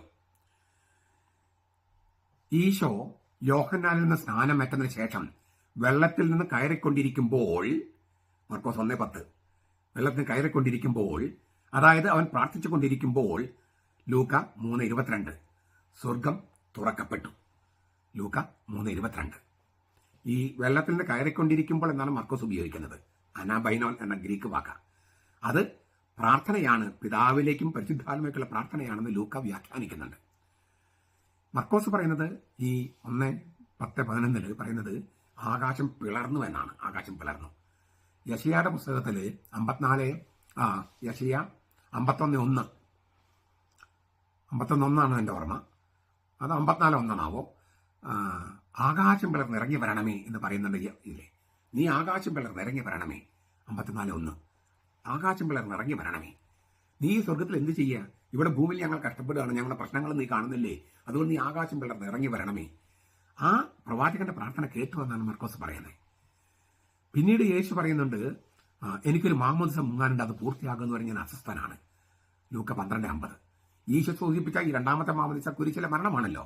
ആ സമയത്ത് ദേവാലയത്തിലെ തിരശ്ശീല മുകൾ മുതൽ അടിവരെ നെടുകെ കയറി. ഇവിടെ ഈ മർക്കോസ് ഉപയോഗിക്കുന്ന വാക്ക് പിളർന്നു എന്നാണ്. സ്കിസോ, അതിൽ നിന്നാണ് ശീഷ്മ നമ്മൾ പറയണേ. സ്കിസോ, പിളരുക, ആ വാക്കാണ് ഉപയോഗിച്ചിരിക്കുന്നത്. എന്നാൽ എന്താണ് ഈ ദേവാലയ തിരശ്ശീല? ഈ ആകാശം പിളർന്നു, ദേവാലയത്തിൽ തിരശ്ശീല നെടുകെ പിളർന്നൊക്കെ പറഞ്ഞാൽ എന്താണ് ഈ തിരശ്ശീല? അത് ജെറുസലേം ദേവാലയത്തിൽ തിരശ്ശീല തന്നെയാണോ? അത് വേറെ വല്ല അർത്ഥമുണ്ടോ? ഹെബ്രായ ലേഖനത്തിൽ എന്താ പറയുന്നത്? ഹെബ്രായ ലേഖനം 10:19 19-20 വാക്യങ്ങൾ, യേശു തന്റെ ദേഹം എന്ന തിരശ്ശീലയിൽ കൂടി നമുക്കായി പുതിയതും സജീവമായ ഒരു പാത തുറന്നിരിക്കുന്നു. യേശു തന്റെ ദേഹം ആകുന്ന തിരശ്ശീല, യേശുവിന്റെ ദേഹമാണ് തിരശ്ശീല, യേശുവിന്റെ ശരീരമാണ് തിരശ്ശീല. ഈ ആകാശം പിളർന്നുവെന്നും ദേവാലയത്തിൽ തിരശ്ശീല നെടുകെ പിളർന്നും പറയുമ്പോൾ കർത്താവിന്റെ പാർശ്വം പിളർക്കപ്പെട്ടു. യോഹന്നാൻ 19:34 അതാണ് ഉദ്ദേശിക്കുന്നതെന്ന് ഹെബ്രായ ലേഖനം പറയണു. അതായത് പിതാവിലേക്ക് പോകാനുള്ള വഴി കർത്താവിന് തുറന്നു കിടക്കുന്ന പാർശ്വമാണ്. പിതാവിൽ നിന്ന് പരിശുദ്ധാത്മ നമ്മിലേക്ക് വരാനുള്ള വഴി കർത്താവിന് തുറന്നു കിടക്കുന്ന പാർശ്വമാണ്. അതാണ് അവിടെ നിന്ന് ജീവജലവും ജീവരക്തവും ഒഴുകി എന്ന് പറയുന്നതിന്റെ അർത്ഥം തന്നെ അതാണ്. പിതാവിലേക്ക് പോകുന്ന ഒരൊറ്റ വഴിയുള്ളതെന്ന് കർത്താവ് പറഞ്ഞിട്ടുണ്ട്. ഞാനാണ് വഴിയും സത്യവും ജീവനും. ആ വഴി കർത്താവിന് തുറന്നു കിടക്കുന്ന പാർശ്വമാണ്. ദൈവത്തിന് നമ്മിലേക്കും നമുക്ക് ദൈവത്തെങ്കിലേക്കും പോകാനുള്ള വഴി യേശുവിന്റെ തുറന്നു കിടക്കുന്ന പാർശ്വമാണ്. തിരശ്ശീല കൊണ്ട് എന്തോ ഉദ്ദേശിക്കുന്നത്? 2 കാര്യങ്ങൾ. ഒന്ന്, എന്തോ സംഗതി അവിടെ മറയ്ക്കാനുണ്ട്, വളരെ പ്രധാനപ്പെട്ട എന്തോ സംഗതിയുണ്ട്. അതേസമയം വിരി തുറക്കുന്നു. ആ മറയ്ക്കപ്പെട്ടത് വെളിപ്പെടുത്തുകയാണ്. അപ്പോൾ വെളിപ്പെടുത്തുകയും മറയ്ക്കുകയും ഒരേ സമയം ചെയ്യുക, അതാണ് വിരിയുടെ അർത്ഥം. യേശുവിന്റെ മനുഷ്യത്വം അവന്റെ ദൈവത്വത്തെ മറയ്ക്കുന്നു. ക്രിസ്തുവിന്റെ ശരീരം അവന്റെ ദൈവത്വത്തെ മറയ്ക്കുന്നു, അത് പിളർക്കുന്നു. അപ്പോൾ അവിടുന്ന് ജീവജലവും ജീവരക്തവും ഒഴുകുന്നു. അതായത് ദൈവത്തിന്റെ പരിശുദ്ധാത്മാവ് ഒഴുകി വരുന്നു. അപ്പോൾ യേശുവിന്റെ ശരീരമാകുന്ന തിരശ്ശീല അത് പിളർക്കപ്പെട്ടപ്പോൾ അവിടെ നിന്ന് ദൈവത്തിന്റെ പരിശുദ്ധാത്മാവ് വരുന്നു. അവന്റെ ദൈവത്വം വെളിപ്പെടുന്നു. ദൈവത്വം മറയ്ക്കുകയും വെളിപ്പെടുത്തുകയും ചെയ്യാം. അതാണ് യേശുവിന്റെ ശരീരം എന്നുള്ള വിധി കൊണ്ട് ഉദ്ദേശിക്കുന്നത്. അപ്പോൾ കർത്താവിന്റെ പിളർക്കപ്പെട്ട ആ ശരീരത്തിൽ നിന്നാണ് മാമോദിസയും വിശുദ്ധ കുർബാനയും ഒഴുകുന്നത്. ജീവജലവും ജീവരക്തവും രക്തവും വെള്ളവും ഒഴുകുന്നത്. ഈ രക്തസംഭവം നമ്മൾ അനുഷ്ഠിക്കുകയാണ്, പ്രഘോഷിക്കുകയാണ്. ഇത് വെറുതെ പറയല്ല, പ്രഘോഷിക്കുകയാണ്, കാണിക്കുകയാണ്. അതാണ് ഈ ദേവാലയ തിരശ്ശീല കൊണ്ട് ഉദ്ദേശിക്കുന്നത്. സ്വർഗം തുറക്കപ്പെടുന്നു. അതായത് ഈശോയുടെ ശരീരമാകുന്ന തിരശ്ശീല പിളർക്കപ്പെടുന്നു. അപ്പോൾ നമുക്ക് പരിശുദ്ധ റൂഹായും വിശുദ്ധ കുർബാനയും ലഭിക്കുന്നു, മാമോദിസയും വിശുദ്ധ കുർബാനയും ലഭിക്കുന്നു. ഞാൻ ആവർത്തിക്കുക, സ്വർഗത്തിൽ നിന്ന് പരിശുദ്ധ റൂഹ നമ്മിലേക്ക് വരുന്നതും നാം സ്വർഗത്തിൽ പിതാവിലേക്ക് പോകുന്നതും ഈശോയുടെ തുറന്നു കിടക്കുന്ന പാർശ്വത്തിൽ കൂടിയാണ്. ഞാനാണ് വഴിയും സത്യവും ജീവനും, എന്നിലൂടെ അല്ലാതെ ആരും പിതാവിലേക്ക് വരുന്നില്ല. യോഹന്നാൻ 14. അത് തോമാസ് ലീഹായുമായി ബന്ധപ്പെട്ട ഒരു സംഭവമാണ്. അതുകൊണ്ട് തന്നെ തോമാസ് ലീഹ സ്ഥാപിച്ച സഭകളിലൊക്കെ ദേവാലയ വിരി വളരെ നിർബന്ധമാണ്. ഫ്രാൻസിസ് മാർപ്പാപ്പ അൾത്താര വിരിയെ കുറിച്ച് പറഞ്ഞത് ഇങ്ങനെയാണ്: മതബായുടെ മുമ്പിൽ വലിയ കവാടങ്ങളോടും ഐക്കണുകളോടും കൂടി സ്ഥാപിച്ചിരിക്കുന്ന വിരി ലിറ്റർജിയുടെ പല സമയങ്ങളിലും മതബഹയെ മറയ്ക്കുന്ന വിരി ഉപയോഗിക്കുന്ന പാരമ്പര്യങ്ങളിൽ ഇവ കെട്ടിട നിർമ്മിതിപരമായോ ആരാധനക്രമപരമായോ മനുഷ്യനെ ദൈവത്തിൽ നിന്ന് അകറ്റുകയോ മറക്കുകയോ അല്ല. പ്രത്യത വന്നതും ലോകത്തിലേക്ക് വന്നുകൊണ്ടിരിക്കുന്നതുമായ പരമോന്നത നിഗൂഢ വചനത്തിന്റെ രഹസ്യാത്മകതയാണ് ഉയർത്തി കാണിക്കുന്നത്. വന്നവനും ലോകത്തിൽ വന്നുകൊണ്ടിരിക്കുന്നവനുമായ പരമോന്നത നിഗൂഢ വചനത്തിന്റെ രഹസ്യാത്മകത. സിൻ കത്താബാസിസ് എന്നാണ് അദ്ദേഹം ഉപയോഗിച്ച വാക്ക്, മാർപ്പാപ്പ ഉപയോഗിച്ച വാക്ക് സിൻ കത്താബാസിസ്. സിൻ കത്താബാസിസ് എന്ന് പറഞ്ഞാല് ഒരുമിച്ച് താഴേക്ക് പോകുക എന്നാണ് അർത്ഥം, ഒരുമിച്ച് താഴേക്ക് വരിക എന്നാണ് അർത്ഥം. അതായത് ഗാംഭീര്യവും ഗൗരവവും വിട്ട് താഴേക്ക് ഇറങ്ങുക. ഈ വിരി തുറക്കപ്പെടുമ്പോൾ പണ്ട് ഭൂമിയിൽ വന്നവനും ഇപ്പോൾ വന്നുകൊണ്ടിരിക്കുന്നവനും താഴോട്ട് ഇറങ്ങി വരികയാണ്. വിശ്വാസികളിലേക്ക് സ്വർഗത്തിൽ അവൻ താഴോട്ട് ഇറങ്ങി വരികയാണ്. ഇതിനെയാണ് സിൻ കത്താബാസിസ് എന്ന് പറയുന്നത്. ഹീബ്രുവിൽ വേറൊരു വാക്കാണ് ഉപയോഗിക്കുക, ദെരക് ബനായ് ആദാം. ദെരക് ബനായ് ആദാം എന്ന് പറഞ്ഞാൽ ദൈവം മനുഷ്യരുടെ വഴിയെ, ദൈവം മനുഷ്യരുടെ വഴിയെ, ദൈവം മനുഷ്യരുടെ വഴിയെ നടക്കുന്നു എന്ന് ധ്വനി. ദൈവത്തിന്റെ അതിശയിക്കുന്ന ശ്രേഷ്ഠതയും സർവാതിശയത്വം, ട്രാൻസെൻഡൻസ്, അന്തര്യാമ്യതയും, ഇമ്മനൻസ് നമ്മുടെ കൂടി ആയിരിക്കുന്ന അവസ്ഥ. അവൻ എല്ലാത്തിലും അല്ലേ അതിശയിച്ചു നിൽക്കുന്നു, എന്നാൽ നമ്മുടെ കൂടി ആയിരിക്കുന്നു. ഇത് രണ്ടും ഒരേ സമയം വെളിപ്പെടുത്തുന്നതാണ് ദേവാലയ വരി. ദൈവപിതാവിനോടൊപ്പമായിരിക്കുമ്പോൾ തന്നെ മനുഷ്യരുടെ കൂടെ ആയിരിക്കാനായി പുത്രൻ തമ്പുരാൻ ഇറങ്ങി വരുന്നു. ആകാശം പിളർന്ന് ഇറങ്ങി വരുന്നു, സ്വർഗം പിളർന്ന് ഇറങ്ങി വരുന്നു. ഇത് ബൈബിൾ സംഭവിച്ച സംഗതി, ചരിത്രം സംഭവിച്ച സംഗതി നമ്മൾ പ്രഘോഷിക്കുകയാണ് കുർബാനയില്. വചന പ്രഘോഷണമാണല്ലോ കുർബാന. പ്രാർത്ഥനയില് പിതാവിങ്കിലേക്ക് കയറിക്കൊണ്ടിരിക്കുന്ന പുത്രന്റെ മുകളില് സ്വർഗം തുറന്നു നിൽക്കുന്നു. മാമോദീസയുടെ സമയത്ത് അല്ലേ, ജനമെല്ലാം സ്നാനം സ്വീകരിച്ചുകൊണ്ടിരിക്കെ യേശു വന്ന് സ്നാനം ഏറ്റു. യേശു പ്രാർത്ഥിച്ചുകൊണ്ടിരിക്കെ സ്വർഗം തുറക്കപ്പെട്ടു. പരിശുദ്ധാത്മാവ് പ്രാവിന്റെ ശാരീരിക രൂപത്തിൽ അവനിൽ ഇറങ്ങി വന്നു. പിതാവ് സംസാരിച്ചു. ഇതെല്ലാം സംഭവിക്കുന്നത് സ്വർഗം തുറക്കപ്പെടുമ്പോഴാണ്. ഈ ബൈബിളിൽ രേഖപ്പെടുത്തിയ സംഭവം നമ്മൾ കുർബാനയിൽ അനുഷ്ഠിക്കുകയാണ്, ആഘോഷിക്കുകയാണ്, അവതരിപ്പിക്കുകയാണ്. വചന പ്രഘോഷണമായതുകൊണ്ടാണ് നമ്മൾ ചെയ്യുന്നത്. വൈദികൻ ഇല്ലേ, അപ്പൊ ഈ ഇങ്ങനെ വിധി തുറക്കപ്പെടുകയാണ്. ആകാശം തുറക്കപ്പെടുമ്പോൾ കർത്താവിന്റെ പരിശുദ്ധാത്മ ഇറങ്ങി വരട്ടെ എന്ന് വൈദികൻ പ്രാർത്ഥിക്കുകയും ചെയ്യുന്നു. അന്ന് സംഭവിച്ച കാര്യം ഇന്ന് അവതരിപ്പിക്കുകയും സംഭവിക്കുകയുമാണ്. പാശ്ചാത്യ സുറിയാനി പള്ളികളില് വലത്തുനിന്ന് ഇടത്തോട്ട് തുറക്കുന്ന രീതിയിലാണ് മതബക്കയുടെ വിധി. എന്നാൽ പൗരസ്ത്യ സുറിയാനി കത്തോലിക്ക സഭ എന്ന സീറോ മലബാർ സഭയില്, നമ്മുടെ കൽതായ സഭയില് നടുവിൽ നിന്ന് ഇരുവശങ്ങളിലേക്കും പിളർന്നു പോകുന്ന തരത്തിലാണ് ദേവാലയ വരി. അതായത് ശരിക്കും ബൈബിൾ സംഭവിച്ചതുപോലെ സംഭവിക്കുകയാണ്. കർത്താവിന്റെ പാർശ്വം പിളർക്കപ്പെട്ടതുപോലെ, സ്വർഗം തുറക്കപ്പെട്ടതുപോലെ, ദേവാലയ വരി മുകൾ മുതൽ അടിവരെ പിളർന്നു പോയതുപോലെ ദേവാലയ വരി രണ്ടു വശത്തേക്കും തുറക്കപ്പെടുകയാണ്. എത്രയോ ഗംഭീരമായ ഒരു സംഗതിയാണ് നമ്മൾ ഇവിടെ അനുഷ്ഠിക്കുന്നത്. അതുകൊണ്ട് തന്നെ ഈ സ്വർഗം തുറക്കപ്പെടുന്ന ഒരു സംഗതി മാത്രമല്ല, നമ്മൾ ആത്മീയ കണ്ണുകൾ തുറക്കണമെന്നും എങ്കിലേ സ്വർഗീയ കാര്യങ്ങൾ മനസ്സിലാക്കാൻ കഴിയൂ എന്നും കൂടി അവിടെ ഒരു സന്ദേശമുണ്ട്, ആത്മീയ സന്ദേശമുണ്ട്. കുർബാനയുടെ ഏകീകരണം നടക്കണമെങ്കിൽ ഇരിങ്ങാലക്കുട, തൃശ്ശൂർ, എറണാകുളം രൂപതകളിലും ദേവാലയ വിരി വേണം. ഇരിങ്ങാലക്കുട കത്തീഡ്രൽ പള്ളിയിൽ ദേവാലയ വിരി ഉണ്ടായിരുന്നില്ലേ? മൈനസ് സെമിനാറിൽ ദേവാലയ വിരി ഉണ്ടായിരുന്നില്ലേ? അപ്പൊ ഇത് ഞാൻ പഠിക്കുന്ന കാലത്ത് തന്നെയുണ്ട്. ഞാൻ ഇരിങ്ങാലക്കുട മൈനസ് സെമിനാറിലല്ല പഠിച്ചിരിക്കുന്നത്. പക്ഷേ ഇരിങ്ങാലക്കുട മൈനസ് സെമിനാറിലെ സ്റ്റേജിൽ കർട്ടൻ ഞാൻ വരച്ചു കൊടുത്തിട്ടുണ്ട്. ആ പള്ളി അപ്പൊ അവിടെ ഞാൻ പല പ്രാവശ്യം പോയിട്ടുണ്ട്. ഈ ഇരിങ്ങാലക്കുട മൈനസ് സെമിനാറിൽ, പിന്നെ ഇരിങ്ങാലക്കുട രൂപതല മൈനസ് സെമിനാരിയാണ്, ഒരുപാട് പ്രാവശ്യം പോയിട്ടുണ്ട്. അവിടെ അവർക്ക് സ്റ്റേജിൽ ഉപയോഗിക്കാനുള്ള, നാടകത്തിന് ഉപയോഗിക്കാനുള്ള കർട്ടനൊക്കെ ഞാൻ വരച്ചു കൊടുത്തിട്ടുണ്ട്. പേരാമ്പ്ര പള്ളിയിൽ കൊച്ചത്തിനായിരിക്കുമ്പോൾ ഞാനും ഓർത്ത് കുറച്ച് പേര് കാറ്റലിക് ടീച്ചേഴ്സ് എല്ലാം കൂടി രാത്രി പോയി കർട്ടൻ വരച്ചു കൊടുത്തിട്ടുണ്ട്. അവിടെ ദേവാലയ വിരി ഉണ്ടായിരുന്നല്ലോ, കത്തീഡ്രൽ ദേവാലയത്തിൽ ദേവാലയ വിരി ഉണ്ടായിരുന്നല്ലോ. അപ്പൊ ഇതൊക്കെ എടുത്തു കളഞ്ഞതാണ്, തിരിച്ചു കൊണ്ടുവരണം. തൃശ്ശൂരും എറണാകുളത്തും അങ്ങനെ വരുമ്പോഴാണ് ഈ ഏകീകൃത കുർബാനയുടെ പൂർണ്ണ രൂപം വരികയുള്ളൂ. പിന്നെ ഒരുപാട് ഐച്ഛ്യങ്ങൾ കൊടുത്തിട്ടുണ്ട് മെത്രാന്മാർക്കുള്ള അവകാശങ്ങളുണ്ട്. അത് മെത്രാന്മാർ തന്നെ കുറെ കൂടി ഏകീകരണം കൊണ്ടുവരാൻ ഐച്ഛ്യങ്ങളുടെ എണ്ണം കുറയ്ക്കണം. അത്യാവശ്യമൊക്കെ വേണം, എങ്കിലും ഒരു ഏകീകൃത രൂപത്തെ തടസ്സപ്പെടുത്തുന്ന തരത്തിൽ ഐച്ഛ്യങ്ങൾ കൊടുക്കാനും പാടില്ല. അത് മെത്രാന്മാർ ശ്രദ്ധ വെക്കേണ്ടതാണ്, മനസ്സിരുത്തേണ്ടതാണ്. ഏതായാലും ദേവാലയ വിരിക്ക് ഗംഭീരമായ ദൈവശാസ്ത്രമുണ്ട്. ബിബ്ലിക്കലായിട്ട്, തിയോളജിക്കലായിട്ട്, സഭാത്മകമായിട്ട്, ആത്മീയമായിട്ട് അത് നിലനിർത്തിക്കൊണ്ട് തന്നെ ഏകീകൃത രൂപം ഉണ്ടാകാനായിട്ട് നമുക്ക് പ്രാർത്ഥിക്കാം, പരിശ്രമിക്കാം. നമ്മുടെ കർത്താവ് ഈശോ മിശിഹായുടെ കൃപയും പിതാവായ ദൈവത്തിന്റെ സ്നേഹവും പരിശുദ്ധാത്മാവിന്റെ സഹവാസവും നാം എല്ലാവരോടും കൂടി ഉണ്ടായിരിക്കട്ടെ, ഇപ്പോഴും എപ്പോഴും എന്നേക്കും. ആമേൻ.